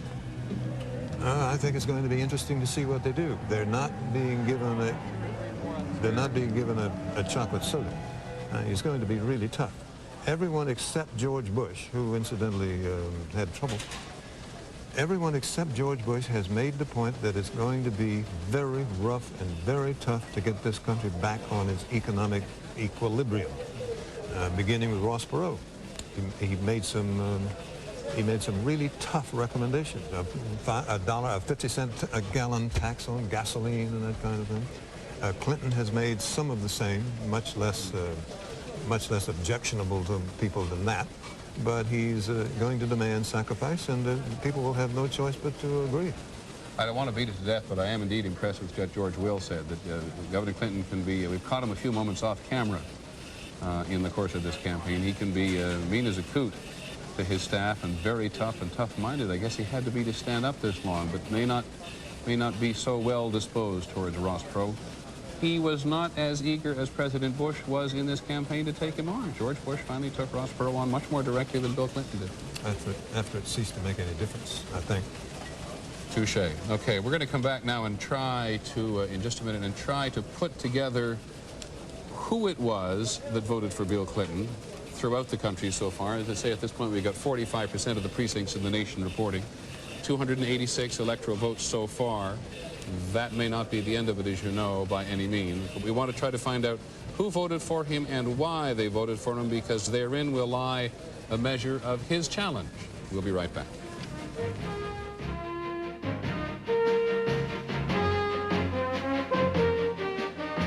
ABC News coverage of the 92 vote will continue after this from our ABC stations. This is ABC.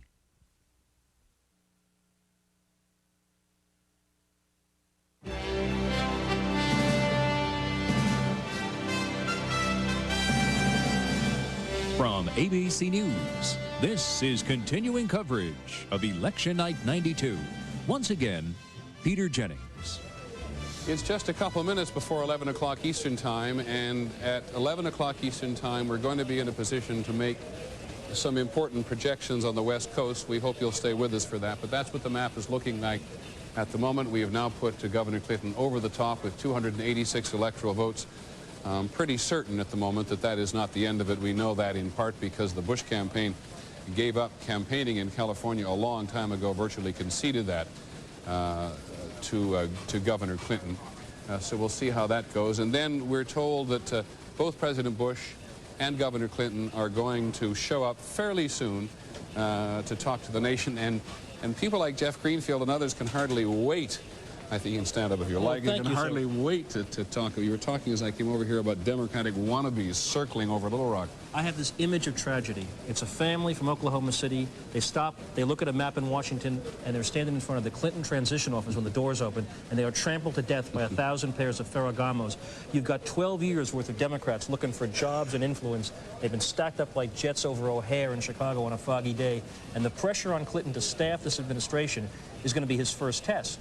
This was, in some respects, several weeks ago, this was the early sign for us of how this was going to go, wasn't it? Because all the Republicans in Washington went out to the employment agencies and started looking for work. The resume offices were in overtime, and I have a feeling a lot of people suddenly discovered that they were really close friends of people like George Stephanopoulos and Jim Carville and that whole Clinton staff. But to me, not living in Washington, I live in the heartland of Manhattan, of course.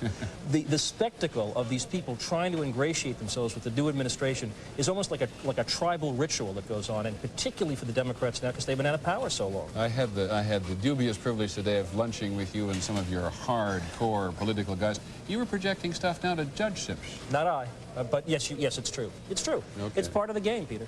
Okay. Thanks, Jeff, very much. Jeff Greenfield, and we'll all be here in about 20 seconds from now.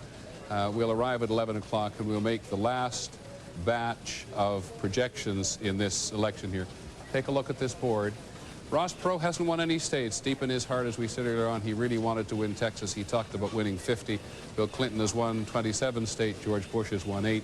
It's now 11 o'clock. Watch this map as we make our projections for the West Coast. Let's start, first of all, with California. I don't think it'll come as a great surprise to anybody, but we project that Governor Clinton is the winner in California. It is the great load, the mother lode of electoral votes, 54 electoral votes. You know, George Bush only won it by 4 percentage points in 1988. Last voted for a Democrat, 1964 for Lyndon Johnson. Governor Clinton's had a strong lead there ever since the summer. The question of the economy, the defense industry, the jobs were bad there. There was enormous dissatisfaction. We found that even in Orange County, in Southern California, the great sort of bastion of support for Republican presidents, that went away from George Bush as well. We project in the state of Washington that Governor Clinton is also the winner there, 11 electoral votes. Washington has voted Republican in every election between 1972 and 1984, before, mind you, voting for Dukakis in 1988. In Oregon, 7 electoral votes. We project that is going to go for Governor Clinton as well. Voted for Dukakis in 88. But voted Republican in 9 of the previous 11 elections. They both campaigned there on the question of jobs and the environment. You remember the president the other day, President Bush, of course, in what our White House correspondent Britt Hume called his crazy days, saying if you vote for Governor Clinton, you're going to be up to your neck in owls. That issue of jobs and the environment is one of the ones that Governor Clinton is going to have to resolve as president.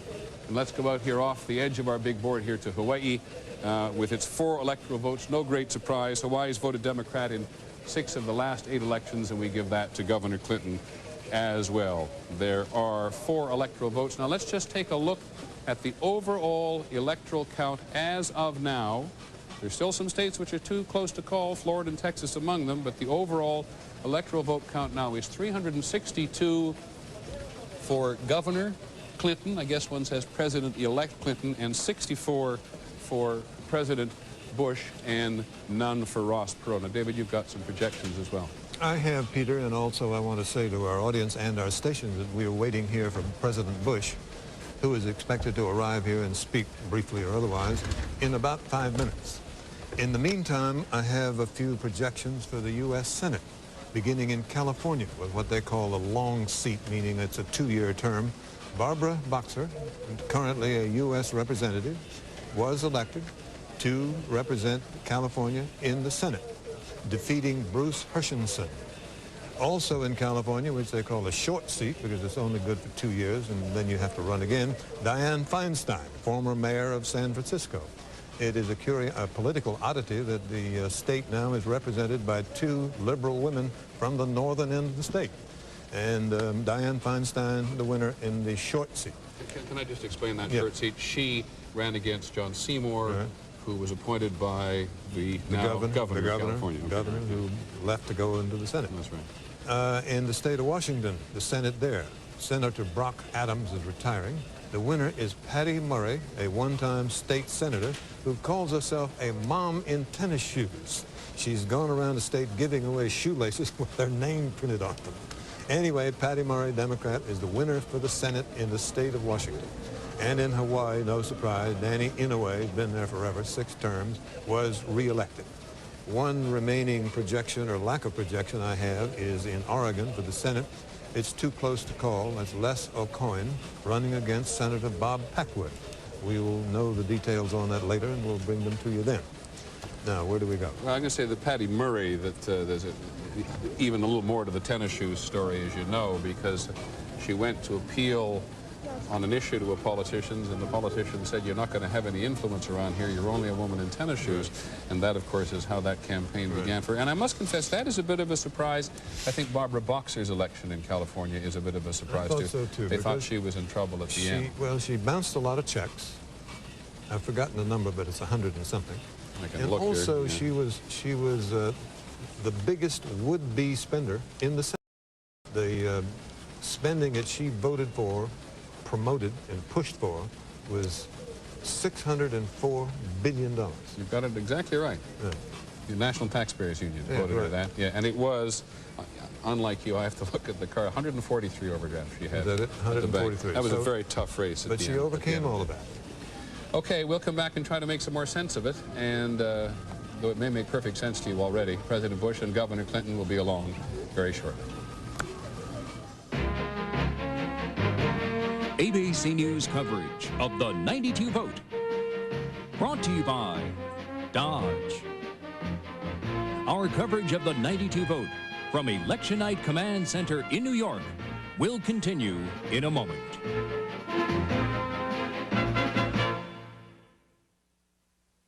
Thursday on Primetime, this hidden camera investigation may forever change the way you shop for food. The fish smells to high heavens. They soak ham in Clorox to take the smell out of it. A Primetime investigation, Thursday. From the ABC News Election Night Command Center in New York, this is the 92 vote. Once again, David Brinkley and Peter Jennings. It's never, just stay with, I was going to say we could stay with that picture for just a second. It gives us a chance to thank our directors and our producers. That's all they have to keep a handle on all around the country and all over the world tonight. Yeah, that's all they have to do. What are there, 50 pictures there? Yeah, this broadcast is going to 15 countries, as we said at the beginning of this evening, including across most of Russia.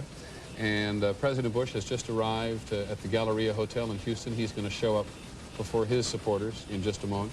And we're going to go to London for just a moment because we've kept ABC's Pierre Salinger up most of the night. Pierre, thank you for joining us. Hi, Peter. Let me read you a little bit of something I wrote down out of one of the European papers today. Tell me if you think it's right. That it was between Clinton's vigor and Bush's continuity that neither man has a convincing plan for dealing with the deficit, but for the rest of the world, contrary to some of the campaign rhetoric, all the signs are of continuity in foreign policy, and neither man is dangerous. Is that the sort of overseas view as you see it? Not exactly, Okay. Peter. I think that as far as the public is concerned, they didn't pay much attention to these elections until about the last week. There's so much crises across Europe and other parts of the world that they were focused on their internal issues. In the governments, however, there was a lot of worry about this election. If you look at governments like this country, Great Britain, France, Germany, the leaders of those countries really wanted George Bush to win. They felt they had something with George Bush. They had worked with him. They didn't know anything about Bill Clinton. They didn't see any foreign policy experience behind Bill Clinton. And so now they're going to have to wake up tomorrow morning and say, well, we've got to deal with a new government and a new country. And yet my understanding is, Pierre, that they have indeed sent various emissaries here to talk to at least the people around Governor Clinton so they know to some extent what they're getting, right? That's right. And also, as you know, the Clinton campaign sent some emissaries themselves to some European countries to meet with leaders. And I know that Governor Clinton wants to establish very good relations with Europe as he sees the necessity of a backbone between Europe and the United States to solve some of these world problems that we're facing. I think that the interesting thing, however, is that in this last week there was an enormous interest in the election. And tonight, millions of people across Europe watched this election return. Here at this dinner we had at the Meridian Hotel, it was fantastic because we had people of all kinds of different views, and they watched until late into the night. Let me ask you, moreover, they like you. Let me ask you a couple of specific questions. Governor Clinton has been tougher than President Bush has been on some measure of intervention in the former Yugoslavia, in Bosnia-Herzegovina. The Europeans have been dragging their feet. Are they afraid he's going to be tougher on them? Well, of course, that's a very, very important issue because I think neither the European community nor the United States did the right thing in dealing with the Yugoslavia problem. And I think that here in Europe now they are beginning to believe that intervention is more necessary than it was in the past.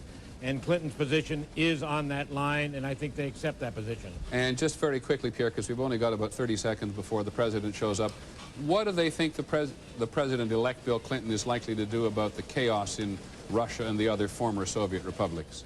What do they think he can do? Well, to be honest with you, I don't think that they have any judgment on that at the moment. I think that Clinton is going to have to make some kind of demonstration. Obviously, he has to focus on the internal issues, but he's also going to have to look at the rest of the world, and I think people are looking to see how he looks at that world. Okay, Pierre, thanks very much. Thanks for staying up. Appreciate it. Pierre Salinger, our chief foreign correspondent, gives us, speaking of domestic issues, to say now that we now project that Kansas is going to go for President Bush, voted Republican in 7 of the last 8 elections, and that Mississippi is also going to go for President Bush, Mississippi with its 7 electoral votes and Kansas with its 6. And in just about a minute or half a minute from now, President Bush is going to show up to his supporters. So let's simply go down and sit on the picture at the Galleria in Houston, that hotel down there, with our White House correspondent, Britt Hume, who has traveled so many miles with this man. There's his spokesman, Marlon Fitzwater, talking to Helen Thomas, who's the Dean of the White House Correspondents. Now, Britt, you must have some personal feelings at this point after all this many miles.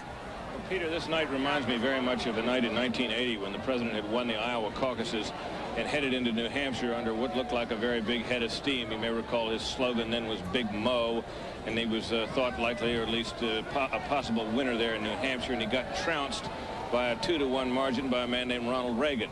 And I remember the people who were there. Many of them I see are here tonight. And I remember how sort of shocked and disappointed they seemed that night. It's very much the atmosphere I see here in this hall.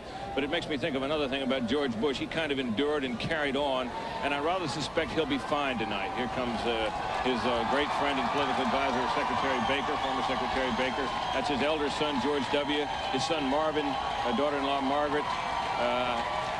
I see his daughter, Dorothy, and her new husband, and other members of the family. It'll be a very crowded stage before all this is over. And here's Secretary Baker. Okay, George. By the way, we now project that North Dakota is going to go for George Bush. Some of the more novel suggestions we've heard today about a Clinton administration suggest he might even ask Secretary of State Baker to stay on as the Middle East envoy. We'll see how that goes. At any rate, this is not a night necessarily for putting new people in new jobs or old people in old jobs. Thank you very much. Let's listen to Mr. Baker. He left the State Department to go back and run this campaign. He did not succeed. Thank you all. Thank you very much. Thank you very much. Thank you very much. 1 minute, please. Thank you very, very much. You know, it's real hell to lose these squeakers, isn't it? I want to tell you that for the past 35 years, I've been fortunate to call George Bush my friend, and I have had the great pleasure of introducing him in almost all of the many different capacities in which he has so ably served this great country of ours.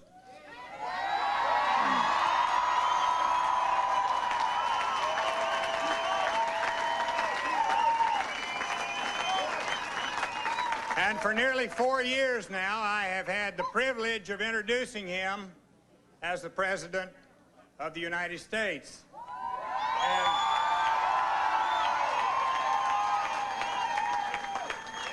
Ladies and gentlemen, there is only one way to introduce the President of the United States, and that is to say to you, ladies and gentlemen, the President of the United States.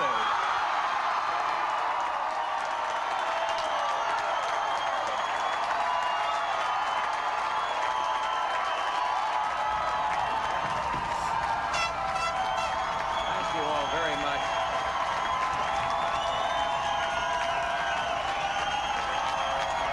Well, David, to begin with, I cannot imagine a more graceful introduction than the one Jim Baker gave him. This is not the finest moment by any means in Jim Baker's career of organizing and managing political campaigns, but he's in the shadows now. This is time to listen to the President. You know, as he said, there's only one way to introduce a president. When he comes to an event, Hey, listen, we got to get going. the Secret Service comes in and hands you a 3x5 card. On it, it says, ladies and gentlemen, the President of the United States. And that's all they want you to say. Hey. Thank you very much. Look. Thank you so much. Well, here's the way I see it. Here's the way we see it, and the country should see it, that the people have spoken, and we respect the majesty of the democratic system. I just called Governor Clinton over in Little Rock and offered my congratulations. He did run a strong campaign. I wish him well in the White House, and I want the country to know that our entire administration will work closely with his team to ensure the smooth transition of power. There is important work to be done, and America must always come first. So we will get behind this new president and wish him well. And to all who voted for us, voted for me, here, especially here, but all across the country, thank you for your support. And we have fought the good fight, and we've kept the faith, and I believe I have upheld the honor of the presidency of the United States.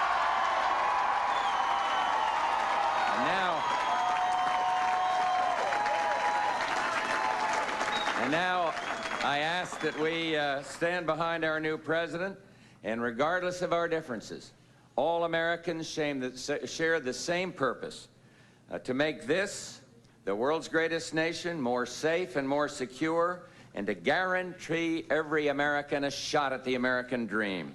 And I would like to thank so many of you who have worked beside me to improve America and to literally change the world. Let me thank our great Vice President, Dan Quayle. You know,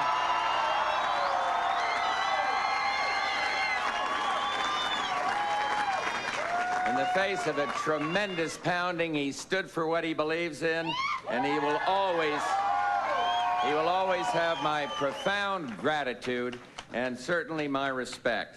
And I would like to salute so many that did special work. Rich Bond up at the RNC, Bob Teeter, who ran the campaign, Bob Mossbacher, our entire campaign team, and they've run a valiant effort in a very, very difficult year. And I also want to salute the members of the cabinet, all of whom have served this nation with honor, with integrity, and with great distinction. And I would like to single out two leaders who represent the ideals of the ideal in public service. Together they've helped lead the world through a period of unprecedented transition. I'm talking, of course, about my National Security Advisor, Brent Scowcroft, and Jim Baker, and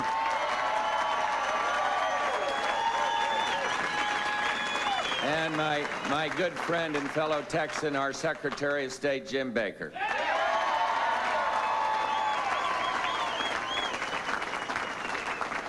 And finally, of course, I want to thank my entire family with a special emphasis on a woman named Barbara.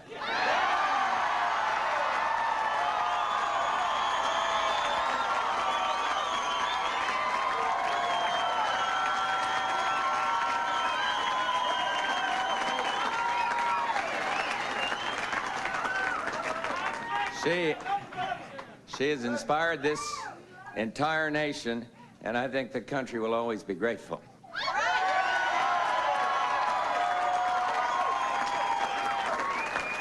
But tonight is really not a night for speeches, but I want to share a special message with the young people of America.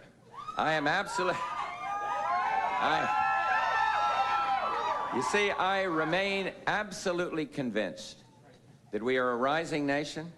We have been in an extraordinarily difficult period, but do not be deterred, kept away from public service by the smoke and fire of a campaign year or the ugliness of politics.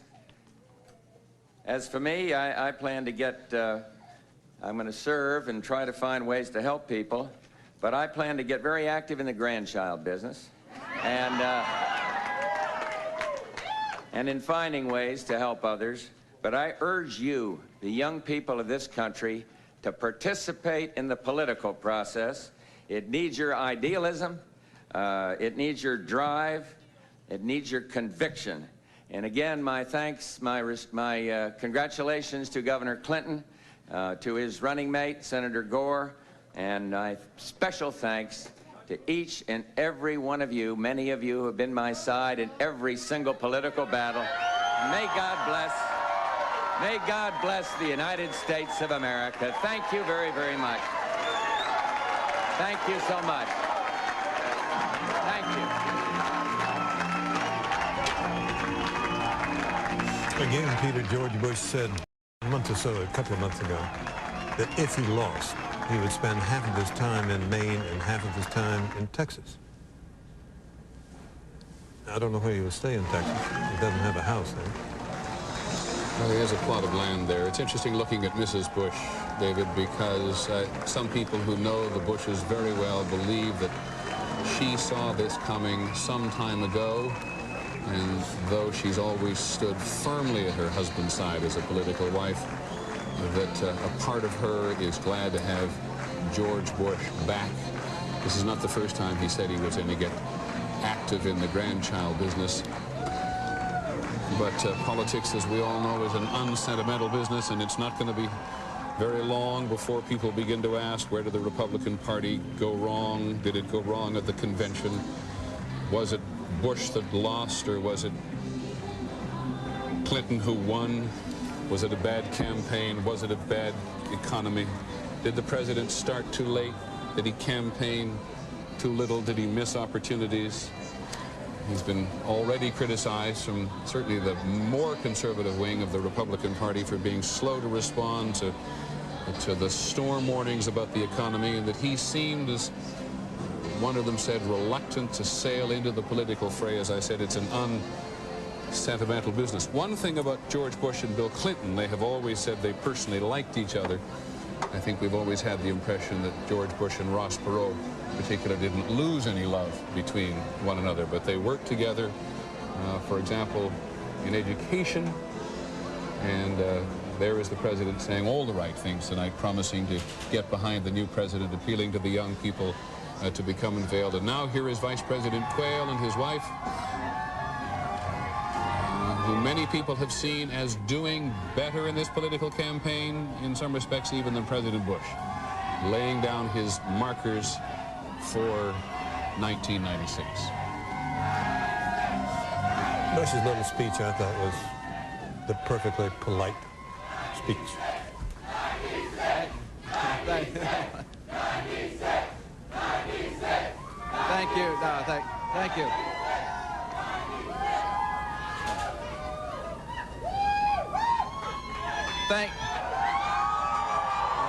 There's no question that in this election campaign, he has been there every step of the way for the president. Campaigned ferociously for his re-election.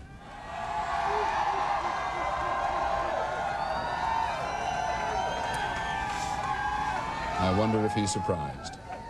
I have just a few minutes ago, I spoke to Governor Clinton, and I congratulated him. No, tonight is Bill Clinton's night, and I congratulated Bill Clinton, and we must all pull together now. He is going to be the President of the United States for the next 4 years. He deserves our congratulations. He ran a good campaign. He ran a tough campaign. If he runs the country as well as he ran his campaign, we'll be all right. My friends, these last 4 years, I've had the privilege to serve with one of the most outstanding individuals I've ever met, George Bush.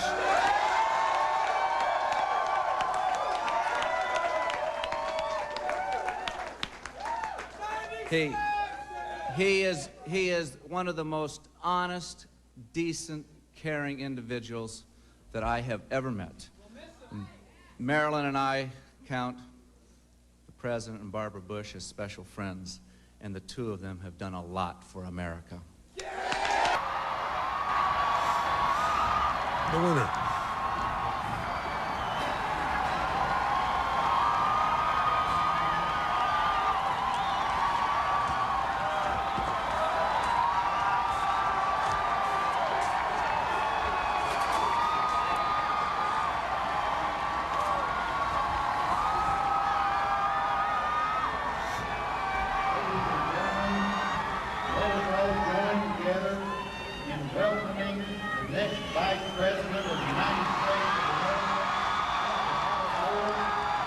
Well, maybe this is what they were waiting for, David, for the Gore family to get up from Tennessee. Who knows?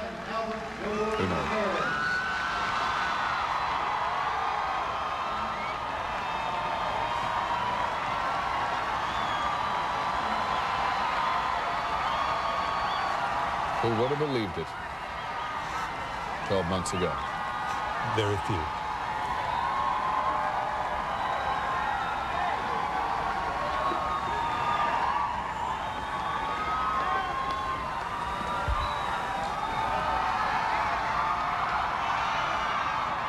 Hillary Clinton.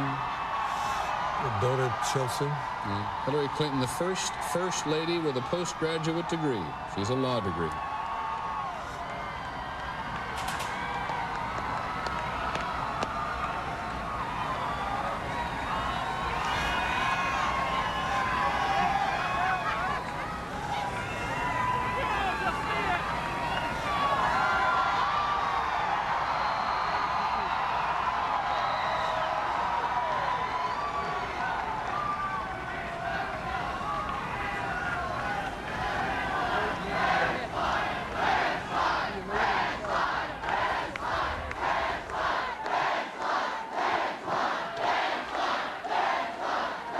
Thank you. Thank you.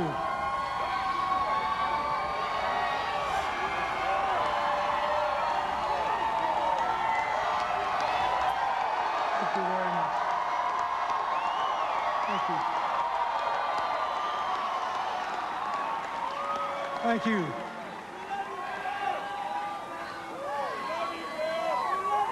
My fellow Americans,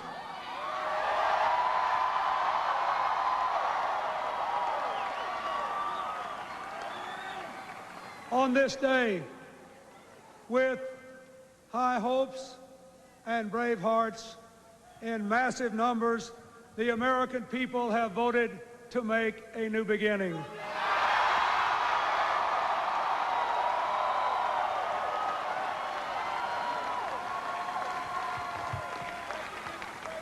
This election is a clarion call for our country to face the challenges of the end of the Cold War and the beginning of the next century.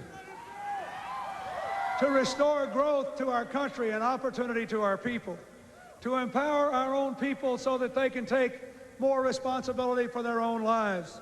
To face problems too long ignored, from AIDS to the environment to the conversion of our economy from a defense to a domestic economic giant.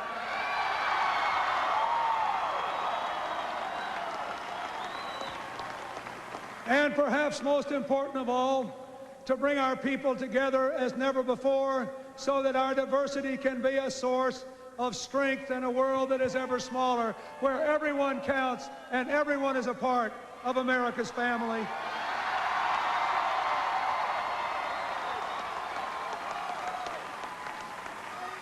I want to begin this night by thanking my family, my wife, without whom I would not be here tonight,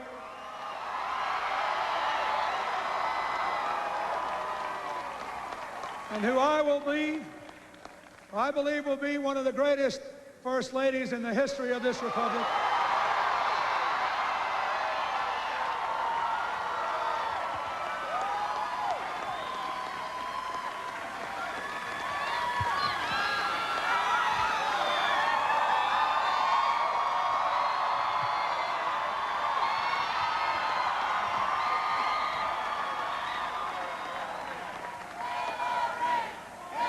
And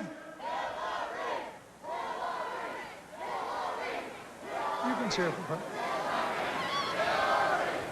I also want to say a special word of thanks to our daughter for putting up with our absence, for supporting our effort, for being brave in the face of adversity, and for reminding us every day about what this election is really all about.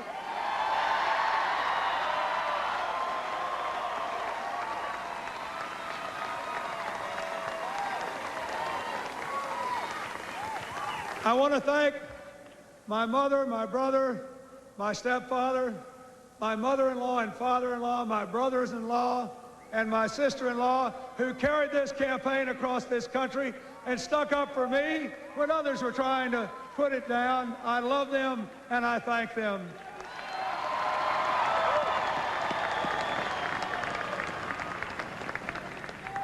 I want to thank the people of this wonderful small state.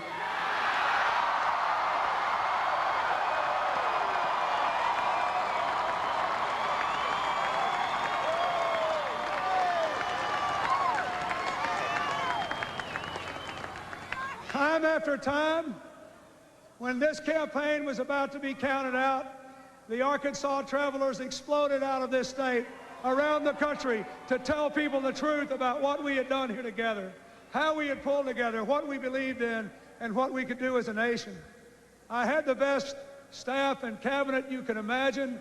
They kept this state together, and even when we weren't here, we continued to lead the country in job growth, in keeping taxes and spending down, and in pulling the people of Arkansas together to show what we could do if the nation pulled together and moved forward too.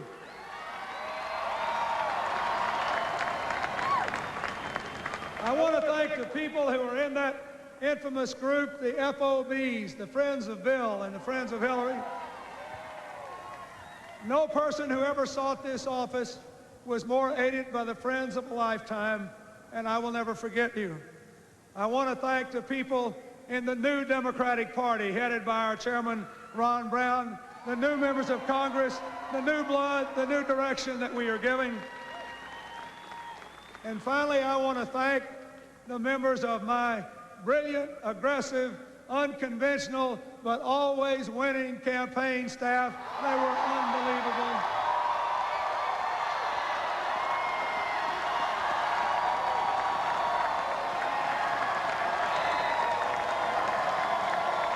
And they have earned this.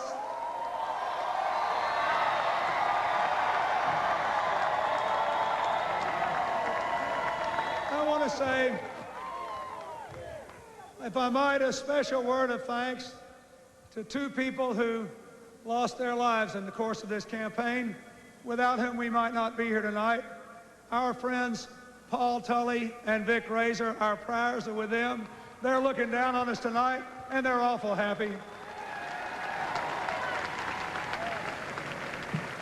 Not very long ago, I received a telephone call from President Bush. It was a generous and forthcoming telephone call of real congratulations and an offer to work with me in keeping our democracy running in an effective and important transition.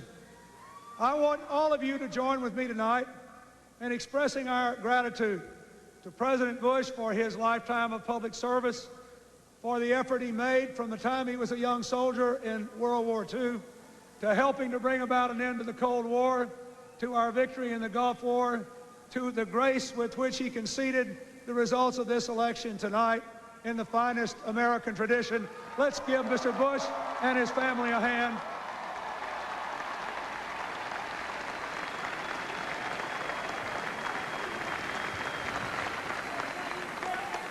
I heard tonight Mr. Perot's remarks and his offer to work with us. I say to you, of all the things that he said, I think perhaps the most important that we understand here in the heartland of Arkansas is the need to reform the political system, to reduce the influence of special interest and give more influence back to the kind of people that are in this crowd tonight, with the tens of thousands, and I will work with him to do that.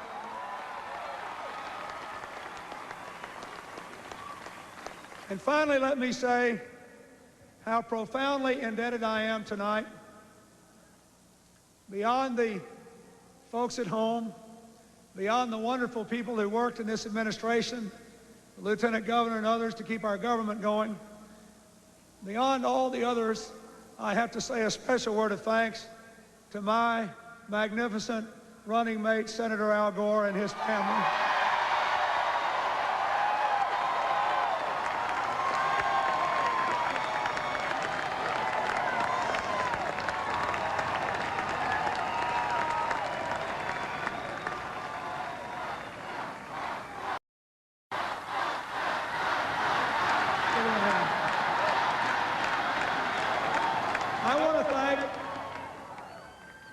I want to tell you that Al and Tipper, Hillary and I have become friends.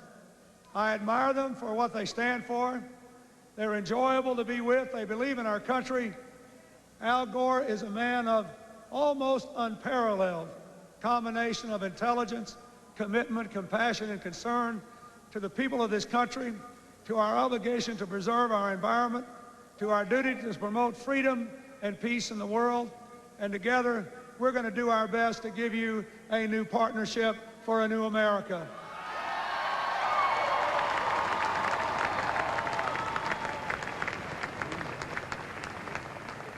I want to thank Al's children, his brother-in-law, and his wonderful parents. They made about as many votes in some states as we did.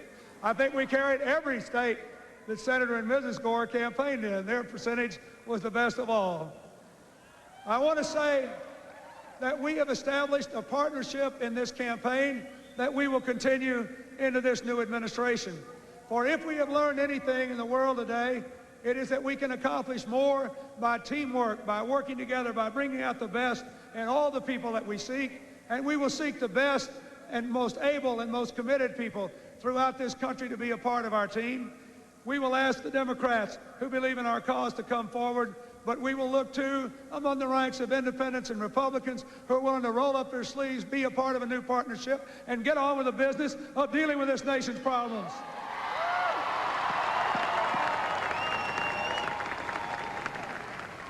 I remind you again tonight, my fellow Americans, that this victory was more than a victory of party. It was a victory for the people who work hard and play by the rules. A victory for the people who feel left out and left behind, but want to do better. A victory for the people who are ready to compete and win in the global economy, but who need a government that offers a hand up, not a handout. That is what we offer, and that is what tomorrow we will begin to work to provide to all of you. Today, the steel worker and the stenographer, the teacher and the nurse had as much power in the mystery of our democracy as the president, the billionaire, and the governor. You all spoke with equal voices for change. And tomorrow we will try to give you that. You can trust us to wake up every day remembering the people we saw in the bus trips, the people we saw in the town meetings, the people we touched at the rallies, the people who had never voted before, the people who hadn't voted in 20 years, the people who'd never voted for a Democrat, the people who had given up hope. All of them together are saying, we want our future back, and I intend to help give it to you.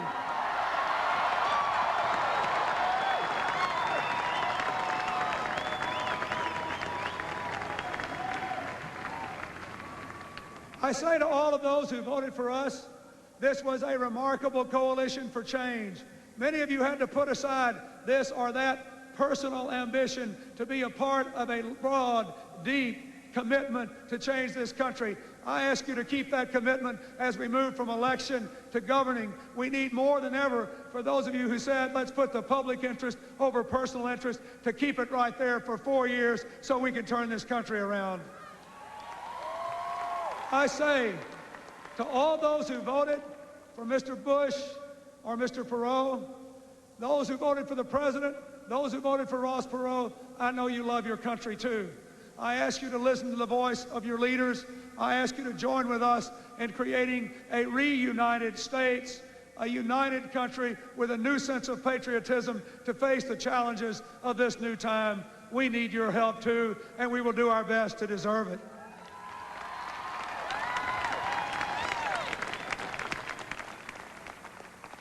When we seek to offer young people the opportunity to borrow the money they need to go to college and the challenge to pay it back through national service, when we challenge the insurance companies, the drug companies, the providers and the consumers, the government to give us a new health care system, when we offer those on welfare new opportunity and the challenge to move to work, when we ask companies to take the incentives we offer to put American people to work and export American products, not American jobs, all of this is a part of a new patriotism to lift our people up and enable all of us to live up to the fullest of our potential.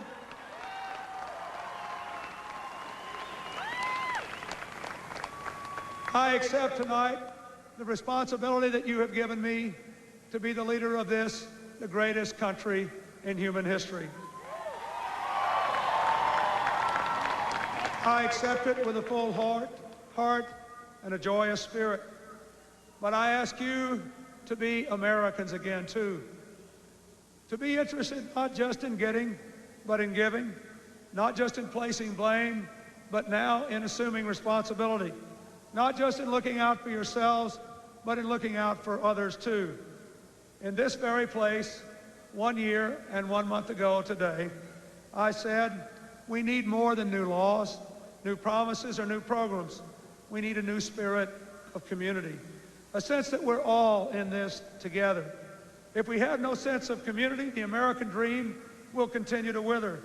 Our destiny is bound up with the destiny of every American.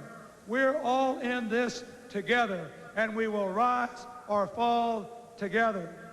That has been my message to the American people for the past 13 months, and it will be my message for the next 4 years. Together, we can do it.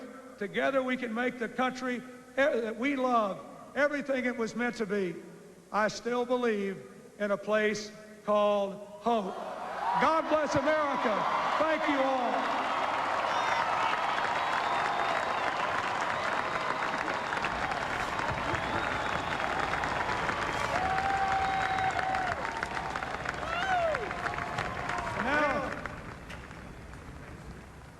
I would like to ask Senator Gore to come up here and say a few words as we begin our new partnership for a new country. Please welcome him to the platform. Do or don't.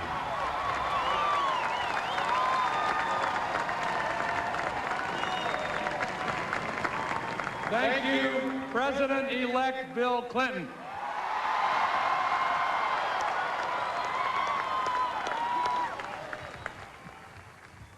For Tipper and me and our 4 children, this has been an extraordinary journey. I want to, first of all, thank Bill and Hillary and Chelsea, knowing of all the sacrifices they have made and the hardships they have endured. And I would like to thank the person who is most important in my life, Tipper Gore.